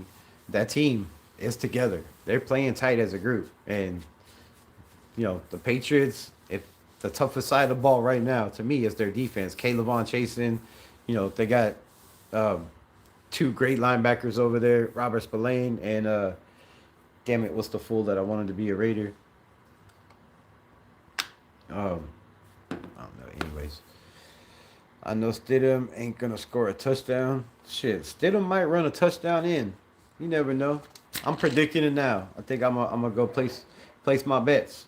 Not my bets. I think never mind. We'll get to that. I think I'm gonna go choose my higher or lower on Underdog Sports. If you're new to Underdog Sports, jump over there. Use my code Rebel Sports. Play $5. Get hooked up with $75 in bonus bets with a chance to win more money. And there's even games where you could 5,000 times your money. $5. $5. So $5 helps the channel, helps you have fun, you know, make the rest of the playoffs interesting. Basketball, foosball, you can have whatever you like. Code Rebel Sports. Stidham ain't gonna throw nothing. This must be a Patriots. You gotta be a Patriots fan. I have faith in Stidham revenge game, throwing a career game. I don't know about a career game because that was a pretty good game in Vegas, man. 350 yards, 350 plus yards, three tutties, no turnovers. If he matches that, that's one of the best playoff performances of the year, and Denver deserves to go to the Super Bowl. I can't believe I said that either. You won't be saying that next Monday when we win. Mile high clouds, vision blurred. All right, man. Genty running back, Mendoza, Brock Bowers, tight end, Trey Tucker, wide receiver, Dante Thornton Jr., Jack Best. All young players to shine. D Money, preach that truth. Preach that truth, my guy. Nah, bro, LOL, just didn't read it right. But you got to beat the Pats, easy win. Nothing is an easy win. Nothing is an easy win. There's no such thing as easy wins in the NFL. What else we got? What else we got? Oh my God, it's just y'all still. You taking dabs, Rebel? I could. I could. I could. You just described Mahomes. Describing Stidham? Are you talking about somebody in the chat? Because I don't think I described Mahomes. He ain't bad. Wouldn't be NFL if he was that bad. So y'all think still got robbed? Stidham will shock the world on Sunday. Mile High going wild with it. Going wild with it. Shout out for the $1.99 to $2 Blue 52 Smackaroo. Let's take a dab. All right, let's take one. I'm ready. 1, 2, 3, 4, 5.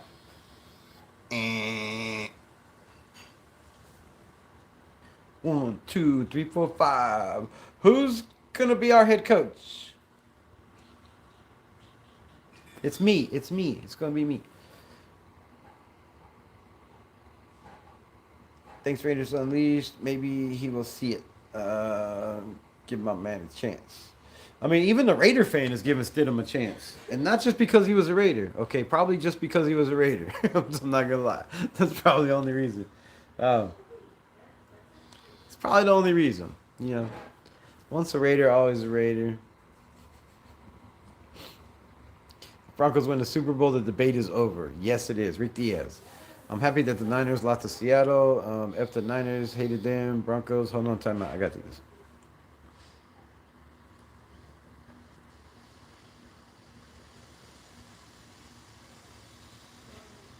Why is it clogged?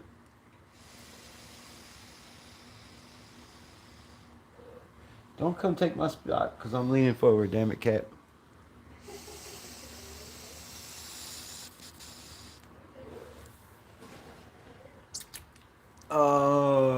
Born to be a Raider, 100%. Indiana won yesterday. I'm proud of them. Yeah, Indiana definitely deserves, deserves credit for a win. Definitely deserves credit for the win. Holy shit, am I that far behind? Who's gonna be our head coach? I don't know. Las Vegas Raiders give up my man a chance. Blah blah blah. Got you. Happy the Raiders won. Nick Foles beat the GOAT Tom Brady in the Super Bowl. Super Bowl. Right? You don't want no one to go. What else we got? John Leon. What's good, my bro? How you doing, man? What you thinking of Mendoza? Is that your pick? Broncos make a Super Bowl mile high. Where's Candy? Jahad Barron. That's it. Jahad Barron. That was my dog, man. I wanted the Raiders to get him so bad. So bad. We needed a slot. We could have picked him. We could have moved back up in the first. Could have traded back. But we got Ashton Genty. I'm happy with that. Yeah, Jahad Barron is a dog, bro. Yes, exactly who I was thinking of. Exactly, Jose. Bro can't win for losing. Cheers, Mile High Vikings. I've been to the Super Bowl 50 when we won. Damn! Must be nice. I never made it to a Super Bowl. I ain't got that kind of loot. How's everyone tonight? I went and got some flour from the district. What? Who you sending roses to? This is a mock draft. I thought about Mendoza, Blake Miller, Clemson offensive tackle. In the second? Okay, I'll keep reading. Torian York, linebacker, Texas A&M. Was that third? Zachary Branch, Georgia. Jacob Rodriguez, Texas Tech. Zane Durant, Penn State.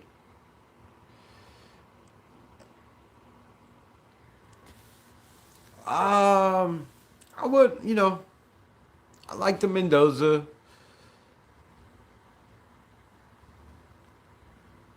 I don't know Terry and York in the third. I like Jacob Rodriguez wherever. Zane Durant from Penn State. I wouldn't mind. Was that fourth round pick? I mean, we got 3 fourth round picks.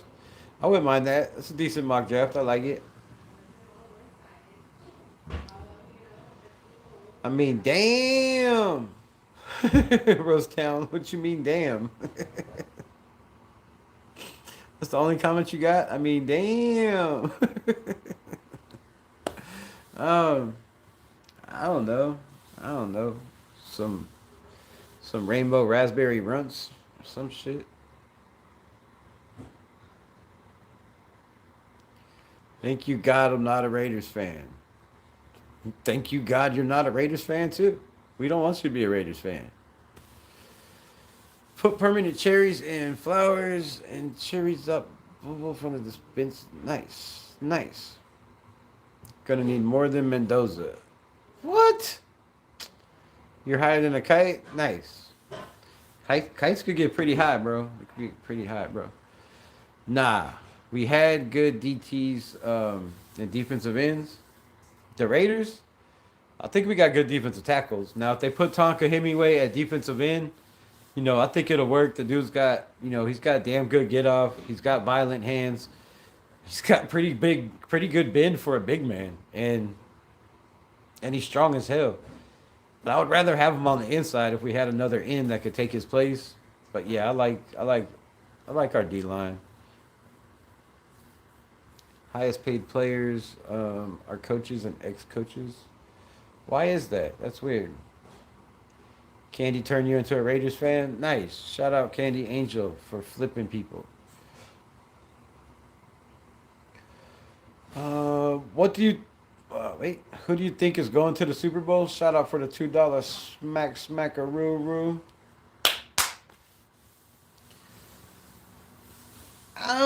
I mean, it's down to 4 teams. I'm gonna stick with the ones I've been rocking with, for the last 2 months. I believe it's gonna be Seattle. I believe it's gonna be the Patriots.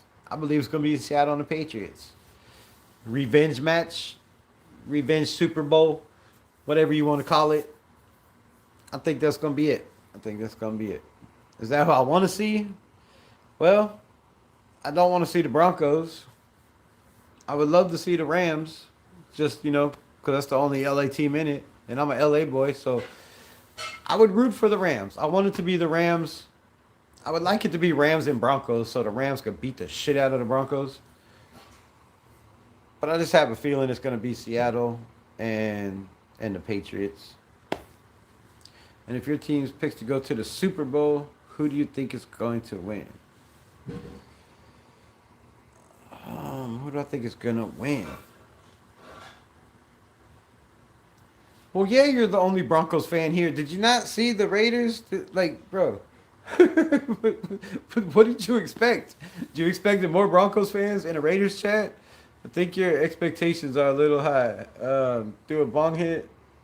Well, I can't do it on the thing because they demonetized my shit, and then they stopped pushing my channel, and then I only have 17 people in here to talk to. So I'm trying to get back in the good graces of YouTube, but I can only Dr. Dabber. I can only Dr. Dabber. Off camera. Dr. Dabber off of camera. I like everybody. Like it's my last. What? Oh, I live every day. I can't read shit, bro. Maybe I shouldn't smoke no more.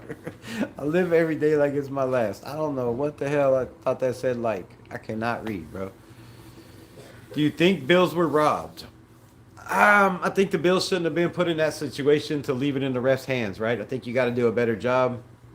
If you, oh my God, what the hell happened to my muscles? I believe you got to do a better job if you're the Buffalo Bills and not put it in the referee's hands. If you put it in the referee's hands, you're just allowing your team to lose a game, not on their own terms, right? Not on their own defaults. You're putting it in somebody else's hand, and the Bills should have never been put in that situation. Were there bad calls in that game? Yes, there were bad calls on both sides of the ball. Do I think the Bills should have won that game? Absolutely, absolutely. I think they should have won that game. I thought the two pass interferences back to back in a row on the Buffalo Bills, the one was blatant. The other one, I mean, come on, man. It's the playoffs. They were letting them play most of the game.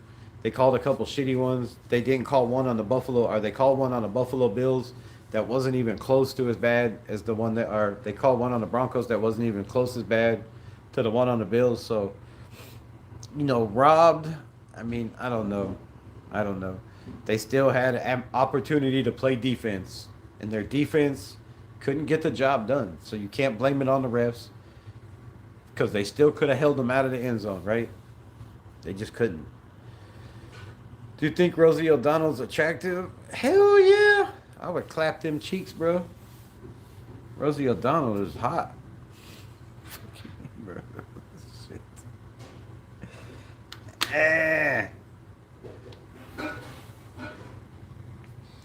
Why are Raider fans gay? I think you got us mistaken with 49er fans. But, it's cool, bro. It's cool.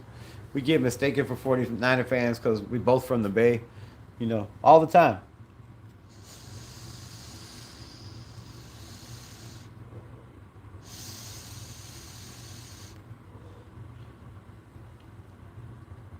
Do you think Jahmyr Gibbs is going anywhere else than Detroit? If I was Jahmyr Gibbs,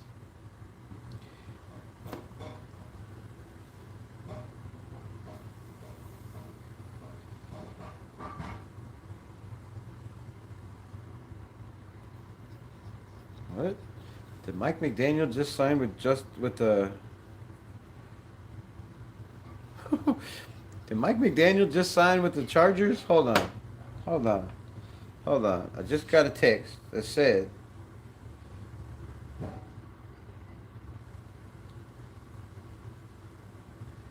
Mike McDaniel will go from coaching 2020 number 5 pick Tua to 2020 6th overall pick Justin Herbert.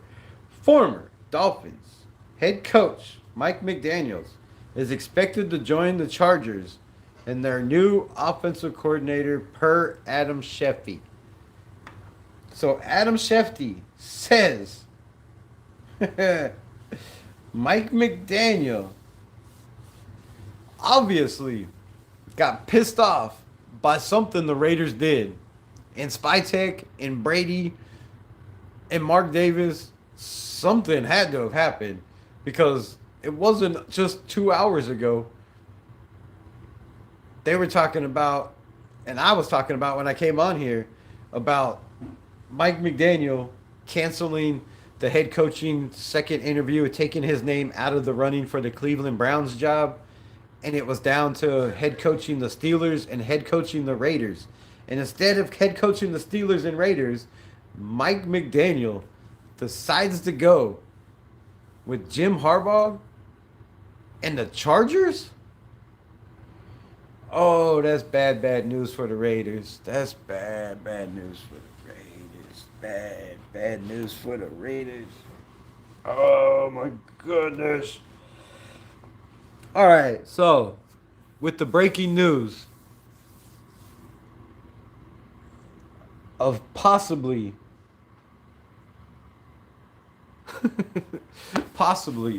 Mike McDaniel join the Los Angeles Chargers and Jim Harbaugh and Justin Sherbert changes everything for the AFC West. If this happens, the Raiders may need to turn their focus on defense, which I've been saying all year long, right? Defense. But yeah, breaking news: Mike McDaniel may be out of the running for the Las Vegas Raiders head coaching job. You heard it here first. Raiders Unleashed. Like, subscribe, follow, double tap the screen, show some love for some likes, tickle the notification bell to be notified when I'm live. We are trying to get to 2,000. We are less than 100 away. Wait, no, we are just a little over 100 away. Just barely, poquito más, like a couple, 5, 10, something like that. Over 100 away from 2,000. So if y'all could subscribe to the channel, if you like picking up what I'm putting down, subscribe to the channel. I'd appreciate it. Damn, that's crazy how you ask somebody to subscribe to the channel and you lose 8 people in here. Act like I asked you to cut your dick off or a finger or give up your first child to subscribe to the channel, bro. You don't have to. It's not that bad. Holy shit. Jahmyr Gibbs.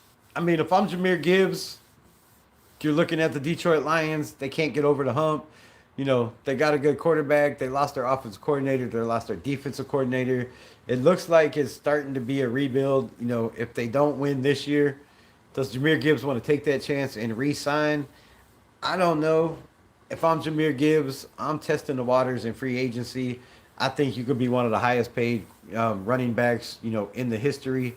Saquon went and got that bag. If I'm Jahmyr Gibbs, I'm testing the waters. I'm going and trying to get that bag. That's just me. Y'all gonna lose Crosby. I mean, we very well could. Hello, to be fair, Rebel made me a Raider fan. What would you take Sean McDermott as your new head coach? We just talked about that. Hi, Stephen. My grandmother, what? And my grandmother, but I never was really until I lived together. Nice. You think Jimmy? I already talked about that. Mendoza said he ain't going to the Raiders because they suck. That's funny. Thank you for a dab off camera. You good? Appreciate you. Extra 1K is always nice. Extra 1K. I could use the extra 1K. Hook me up with extra 1K. Who is going to coach the Raiders? Well, with names falling, to me it comes down to Davis Webb, Mike LaFleur, Clint Kubiak, or, you know, defensive side, Jesse Minter. I mean, I don't know. I blame the guy who promoted LOL. Me too. I just came in to tell you you have a good night, brother, and stay strong. Appreciate you. Just a chill dude. Very chill comment. Appreciate you. We beat the Patriots, didn't we, in the beginning? Yes, we beat the Patriots in week 1. Arnie Garza in the building. What to do, my guy? 756. Hey, Raiders Unleashed. What's good? Raiders once, Raiders twice. Raiders 2026. Raiders for life. Yes, let's go. Questions. Here we go. I love the questions. Finally, Arnie Garza is in the building. Who do you like better to start in 2026? Beck, Mendoza, AOC, Trinidad. Woo-hoo-hoo-hoo. Um, it's AOC, man. It's Aiden O'Connell. I ain't even got to think about it. The dude is on his contract year. The Raiders owe it to him for putting all these trash ass quarterbacks in front of him that he's outplayed year in and year out, over and over and over again for the last 3 years. He has put Super Bowl quarterbacks, playoff quarterbacks, constantly overplayed them. So I'm going with AOC, but I would definitely, if you got to trade back and you don't get Mendoza, I wouldn't mind taking Beck in the, fourth round. We have three of those picks. I wouldn't mind taking Trinidad Chambliss in the second round.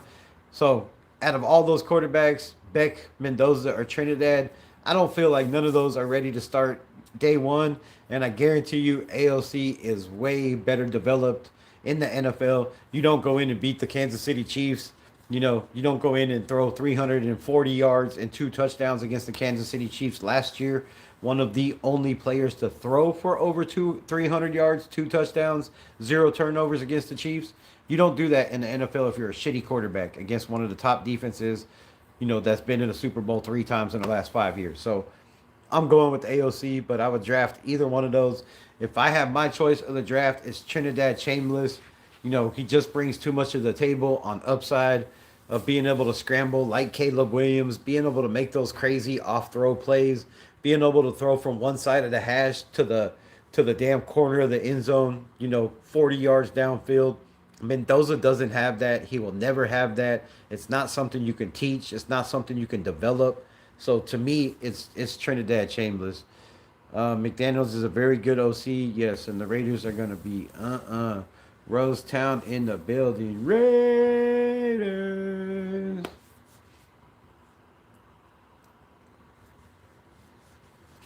I'm an old guy. I lived in LA in the 80s and a Ronnie Lott era. Yes. Ronnie Lott was my hero. Anybody that would cut off their finger to get back in a football game is my hero. My hero. Look, I love this game so much. When I was playing my ninth grade year, I had a safety that was, and this is in high school. The kid was like 205 pounds. Was like 6'2", jacked up, big old arms. Like, it's the country playing in Arkansas. Everybody's big old, country boys that work on farms and shit. But anyways, we had a little beef before the game. Something that had gone on, and dude was a little upset. So all week, right? He was, telling all my buddies and shit, all these people, like, I'm gonna jack this dude up. I'm gonna do this. I'm gonna do that. And the first play of the game, I juked the shit out of dude and ran for a touchdown, like 25 yards. The next play, next time we got the ball, very next play, that fucker dove straight at my knee and missed, like hit somebody else, and kept saying, like, I'm gonna break your leg. Was talking shit. So a couple plays later, I was running a sweep to the outside, and I seen him coming, and I knew he was coming, right? I knew he was gonna hit me dirty because he was just a punk ass dude. I could tell by the phone calls, talking to him on the phone from before. And the dude dove right at my knee, and I tried to spin, but when I did, my cleat got stuck in the ground, so my leg was stuck, and I was twisted completely, and my knee bent completely back 90 degrees. And then somebody fell on the side and bent it sideways the other.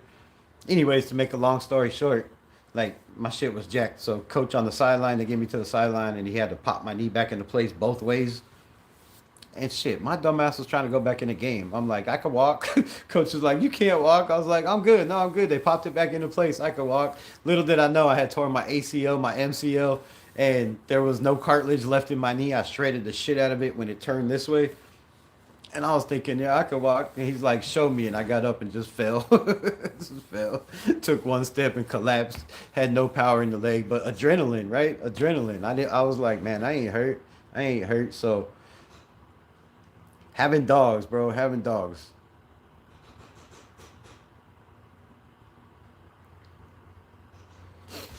So Ronnie Lott, took the love of the game to cut your finger off. Like, I don't need that pinky, bro. Just cut it off. Let me go back in a football game.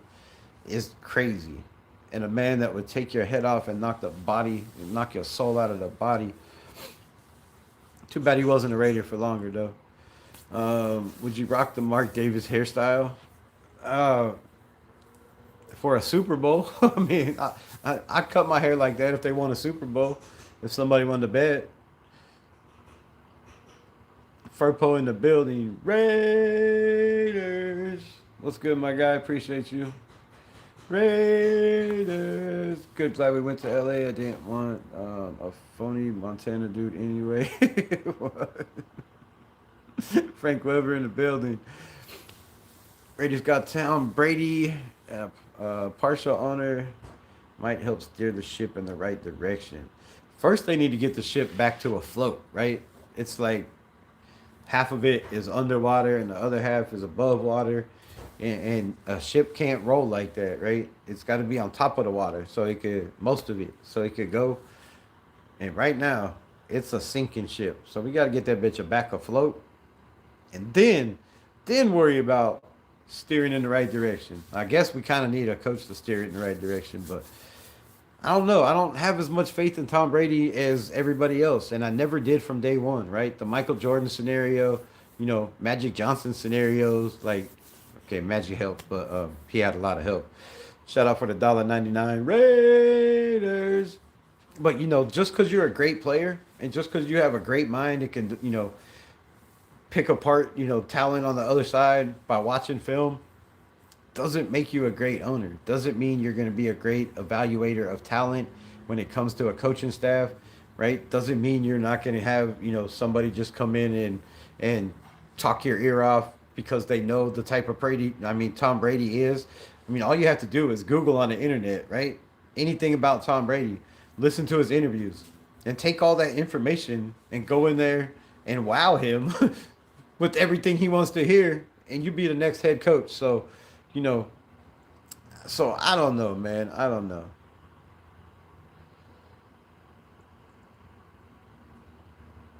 I just don't have as much faith in Tom Brady. I think he needs to learn on the job, and I've said it before, and I'm gonna stand on it. I think Spytek needs to be the main guy. I think Spytek needs to be the last. Yes, you gotta clear it with Tom Brady, but I don't think every single decision made needs to be cleared with Tom Brady. I think Spytek needs to be given the power to make his own decisions. He's on a 5-year deal. You got 4 years left of that deal. Let him cook for 4 years, and if it doesn't work, the rebuild doesn't work, then we're fucked. But if it does, then shit, time to roll.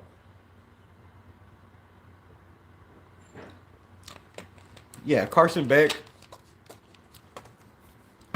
not being able to throw the ball 35 yards or 40 yards in the air and underthrowing it just ain't it for me. And I talked a lot about Carson Beck on this channel just because it's got to have something to talk about, right? But I was surprised that Carson Beck still wasn't at least in the first or second round talk. From the womb to the tomb, Raiders. 808 Hawaiian was good, my guy. Max Crosby wants to be a Chicago Bear. It's kind of sounding like it. Bo Jackson. AOC has never truly gotten a chance of with his own line to show the talent. Just because he's not mobile doesn't mean he's trash. Facts. I don't think we're gonna get a top-notch coach. Well, they're kind of dwindling away, right? All the coaches with experience are gone, aren't they? Who's left? Who's out there? Other than McDermott, most of the guys that have coached in the NFL are pretty much done. So we're looking at, young guys. Trade Ashton Genty for Brock Purdy. Stop, Fred. Stop. Come on, dog. Don't do that to me. Don't do that to me. No. If you want Brock Purdy, just draft Trinidad Chambliss. What are we talking about here? What are we doing to ourselves as Raider fans, bro? If that's what you want, if you think that's the guy, Brock Purdy, go get Trinidad Chambliss, bro. He can throw just as accurate. He's better, way, way better, mobile-wise. He can make spectacular plays on the run, in the pocket. Like, why would you want Brock Purdy? Brock Purdy is Fernando Mendoza. I'm gonna keep telling y'all that. Brock Purdy, you wanna know Fernando Mendoza's comp? It's Brock Purdy. Sixth round pick, where he should be, with a little bit of mobility, a damn good brain, a decent arm, that fell to a damn good system that's built around him, right? I mean, Brock Purdy, 3 interceptions in in the playoffs.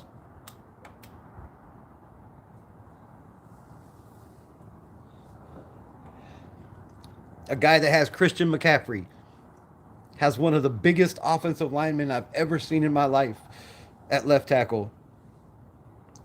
I mean, great coaches, great talent, Kyle Shanahan system, West Coast offense. Come on, man. Come on. Brock Purdy is a system quarterback. He's a if quarterback. If your O line is good, if you got a great offensive coordinator, if you got good receivers, if you got a running game, if you got a great defense to get you the ball back, there's a lot of if quarterbacks taken in the first round.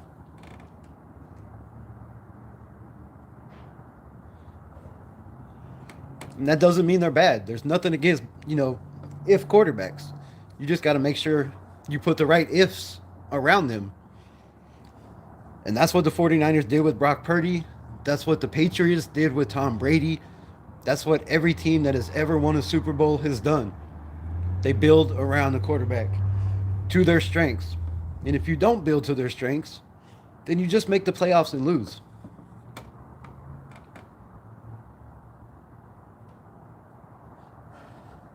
Unless you have a top 5 defense.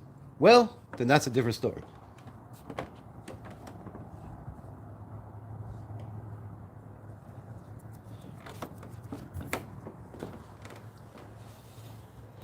It is colder than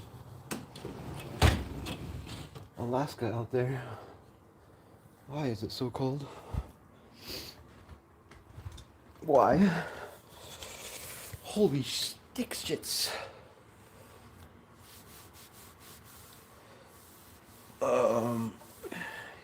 Who's trash? Yeah, Brock Purdy don't have a great arm either. But, a lot of people are failing to recognize that that's where the NFL is going, right? There's not a lot of big plays in the passing game. I mean, yeah, you've seen Caleb Williams scramble 80 yards backwards to throw the ball 60 yards downfield.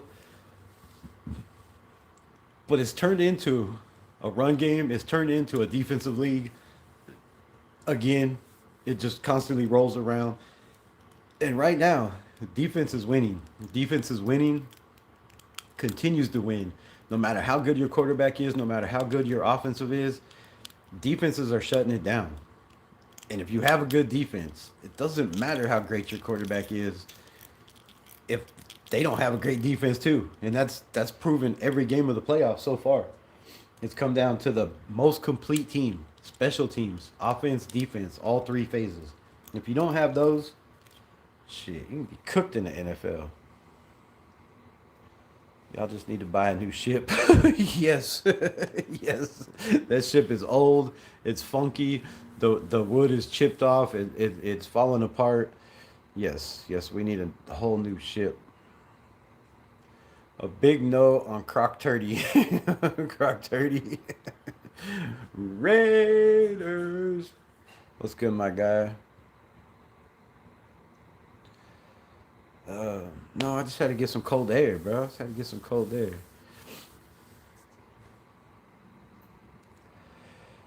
Raiders' last good quarterback was Ken Stabler. Oh my God, bro. Let's look at something here. Look at something here. I gotta do this all the time. Install update. No. No, I don't want to stop. I don't want no updates. I'm trying to use it. You cocksucker. Disagree. Excuse my French.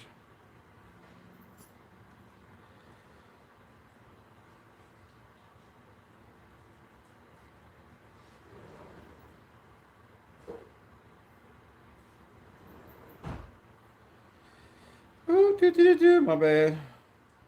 Sorry for the silence. Sorry for the silence. Sorry for the silence. Kenny Stabler is the greatest quarterback of all time for the Raiders, right? For the Raiders. He played in 184 games. He had 2,270 completions on 3,793 attempts with a completion percentage of 58%. 58. 58. Passing yards, 2,000 or 27,938. Total touchdowns for Kenny Stabler, 194. Total interceptions, 222. Passer rating, 75.3. Record as a starter, 96, 49, and 1. What does that tell you? It's a team sport. He had a great defense. One of the best defenses of all times. Nastiest defense of all times for sure. You had, what, Bolitnikov? I mean, a team. It's a team sport. So any team could make a quarterback look great. And I'm not saying Kenny, the Snake Stabler was not great. But people say he's the greatest Raiders quarterback of all time because of his win-loss record. It wasn't all Kenny Stabler. That was because of their win-loss record. Now, he won them some games. He won a lot of games in the fourth quarter. He had some comeback games, but not near as many as Derek Carr. It's not even half. So it's not even a quarter, I don't think. So these great quarterbacks, man, as a Raiders fan, I hate to say it more than anything, but our history of quarterbacks compared to other teams' history of quarterbacks, it's not even a comparison, man. It's not even a comparison. Okay, we got into that. I got into that. All right, so I'm going to leave you with this. Shout out to the 19 people in the building. Are the Raiders worse than the Jets? I mean, roster-wise, if you look at the number of first and second round picks that they have over there, I mean, I don't know. What's up, big dog? Remember me? Crazy K. Yes, I do. What's good? Man, McDaniel, a Charger. Yes, Charger OC. Filthy work. Remember James Jett? How could I forget, bro? James the Jet. Cliff Branch was one of the best deep threats of all time. Right? It's because he was bigger than everybody, faster than everybody, like Dante Thornton. Maybe we could get a coach in the building that could develop into a Cliff. Not having a good day. My son ripped apart by the undead. What? Are you playing video games, bro? Raiders always keep it cool. What's good? Raiders need Everflus? Didn't he just get fired? Didn't he just get fired as the defensive coordinator for the Cowgirls? That's crazy. Crazy talk. All right, before I leave you with that, forgot I was going to do this.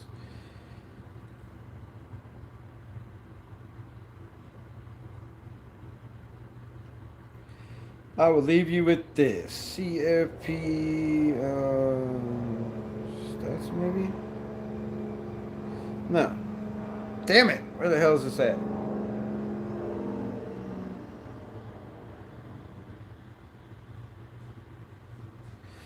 Holy shit. All right, man. So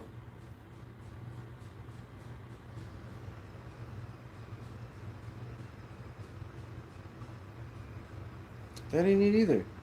Damn it. I can't type, bro. I can't type. Yeah, but Eberflus would be crazy, man. He hasn't had He hasn't had the greatest career at all.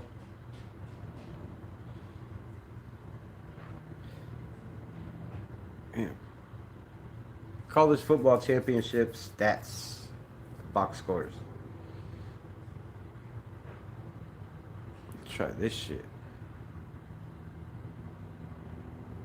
One more time. All right, here we go. So, Mendoza overall. What? That's fucking last year. Good lord, bro. This thing is killing me.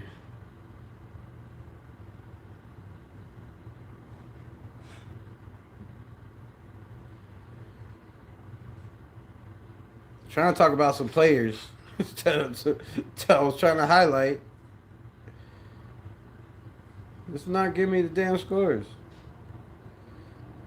Fuck it, bro.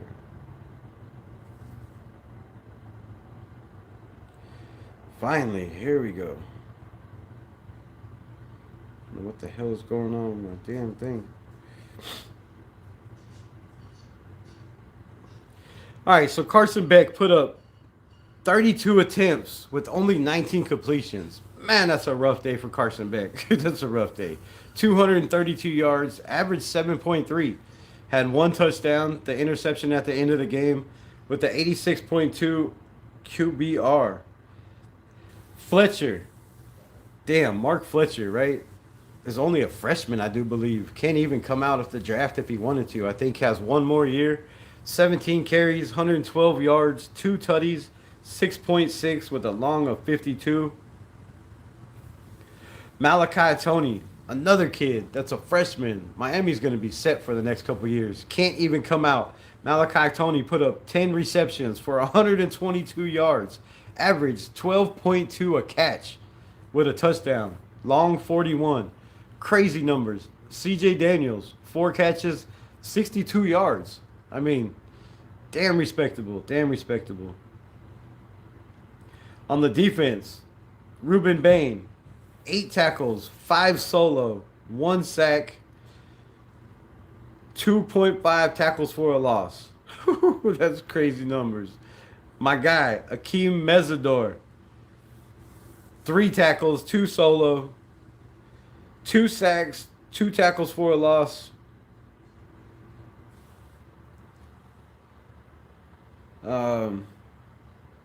Where's the corner? Where's the corner? Indiana wise. So Fernando Mendoza finished the day with 27 attempts, 16 completions, 186 yards, 6.9 average, 0 touchdowns, 0 interceptions for your first overall pick in the NFL draft. Omar Cooper, only 5 targets. Absolutely, absolutely filthy.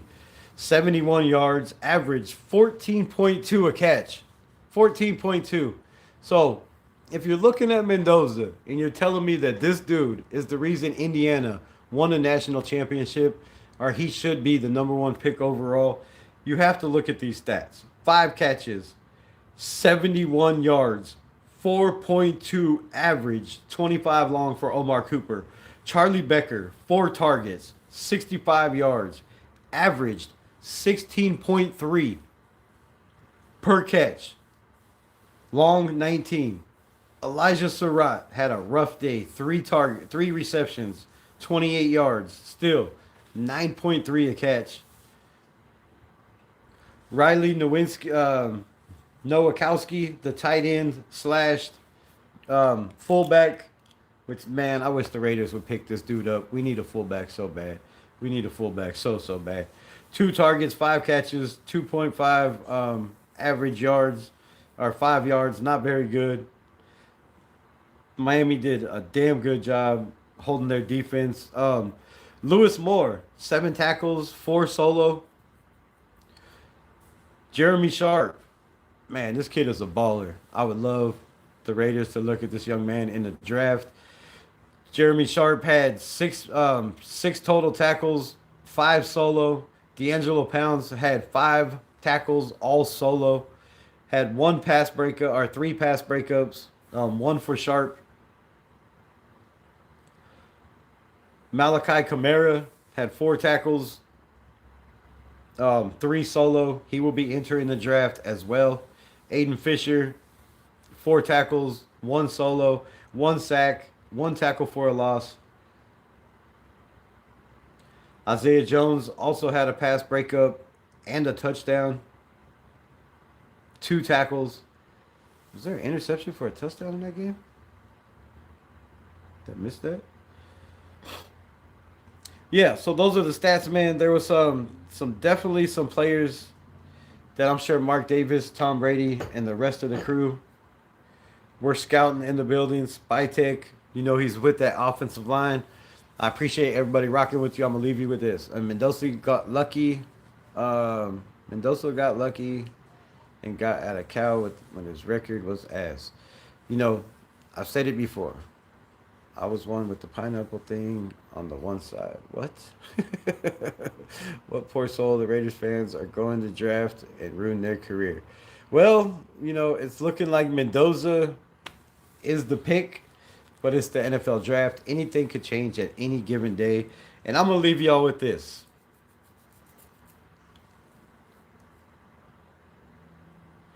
Mendoza's cadence, right? His clap, his snap count, calling out plays, right, is a clap.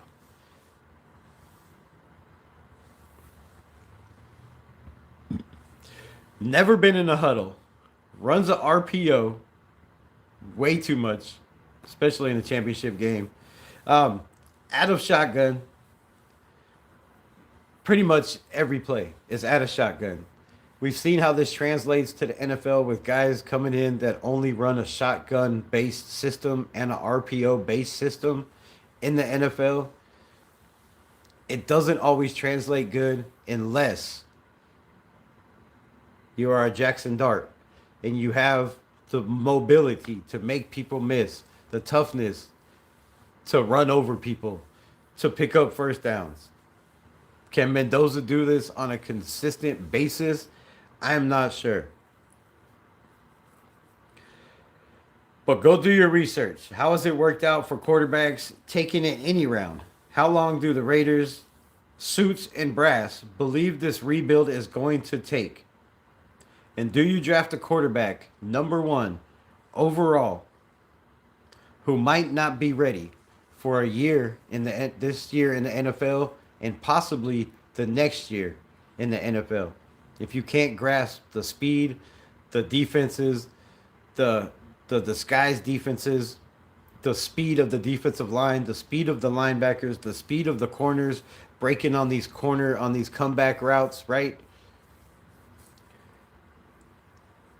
Is it worth drafting this guy number 1 overall if it's going to take a year or 2 for him to be ready? Mahomes is one of those RPO only guys, but still uses a cadence. And, that's a big difference because if you've seen, right, if you watch John Gruden, and I hope he does it this year, watch Barstool Sports, right? He had on Jackson Dart. He had Will Howard. He had Tyler Shuck. All these guys, well, we didn't get to see Will Howard, but most the guys that he had on turned out to be pretty damn good quarterbacks in the NFL, right? And he taught all of them, right? Let me hear your cadence. It was all weak, right? Nobody could hear him. If you look at Geno Smith, when he's mic'd up, you can't even hear this dude. So that's a problem for the receivers and the offensive line, right? When you can't hear, the cadence of your quarterback. Mendoza does have a loud voice, right? He is very energetic, so I think he'd be loud at that. But coming into the NFL, it takes a lot. It takes a lot. Mahomes got to sit for a year behind Alex Smith, who was a 13-game winner the year before with the Kansas City Chiefs. Mendoza is not going into a situation where he has a quarterback or a team that won 13 games. So if you're comparing Patrick Mahomes, in his cadence, in his development in the NFL, coming out of an RPO type system, it's totally different, right? The Kansas City Chiefs were a playoff team. They were already developed. They already had a defense. They already had an offensive line. They already had Travis Kelce, right? They had a team for Mahomes to sit for a year and be ready. The Raiders are way behind that. They have a lot of development. Raiders be a contender by the third or fourth year. And, with Mendoza, does he have to sit for 2 years? Will he be ready, this year? I don't believe so. I believe no matter what, Tom Brady has the influence. We know he is the guy. Mendoza's going to have to sit for a year. Will he be ready, right? Will he be ready? Will he be farther along than Aiden O'Connell, who's been in the league for 3 years? Will he be farther along than, say, a Malik Willis, if they decide to go bring in somebody from that route for him to learn behind for a year? You know, shit, will he be farther along than a Geno Smith, if he's on this team, which I don't see that happening. But those are all questions we have to ask. So, like I said, I'll leave you with this. Is it the right decision for the Raiders to take a chance and draft Fernando Mendoza, knowing he has to sit for a year? Is it worth it? Is it worth it? Breaking news, Mike McDaniel signed OC as the Chargers. Jameson, what's good? That's not breaking news. I got the alert from the little birdie in my ear. So while I was live, shout out. But yeah, that's rough for the Chargers. It's rough, rough for us, not rough for the Chargers. Great for Mahomes. Going to be great for that running game. They have Omari and Hampton. They have Lad McConkey. They have some weapons over there. Yeah. Not good for the Raiders. Not good for the Raiders.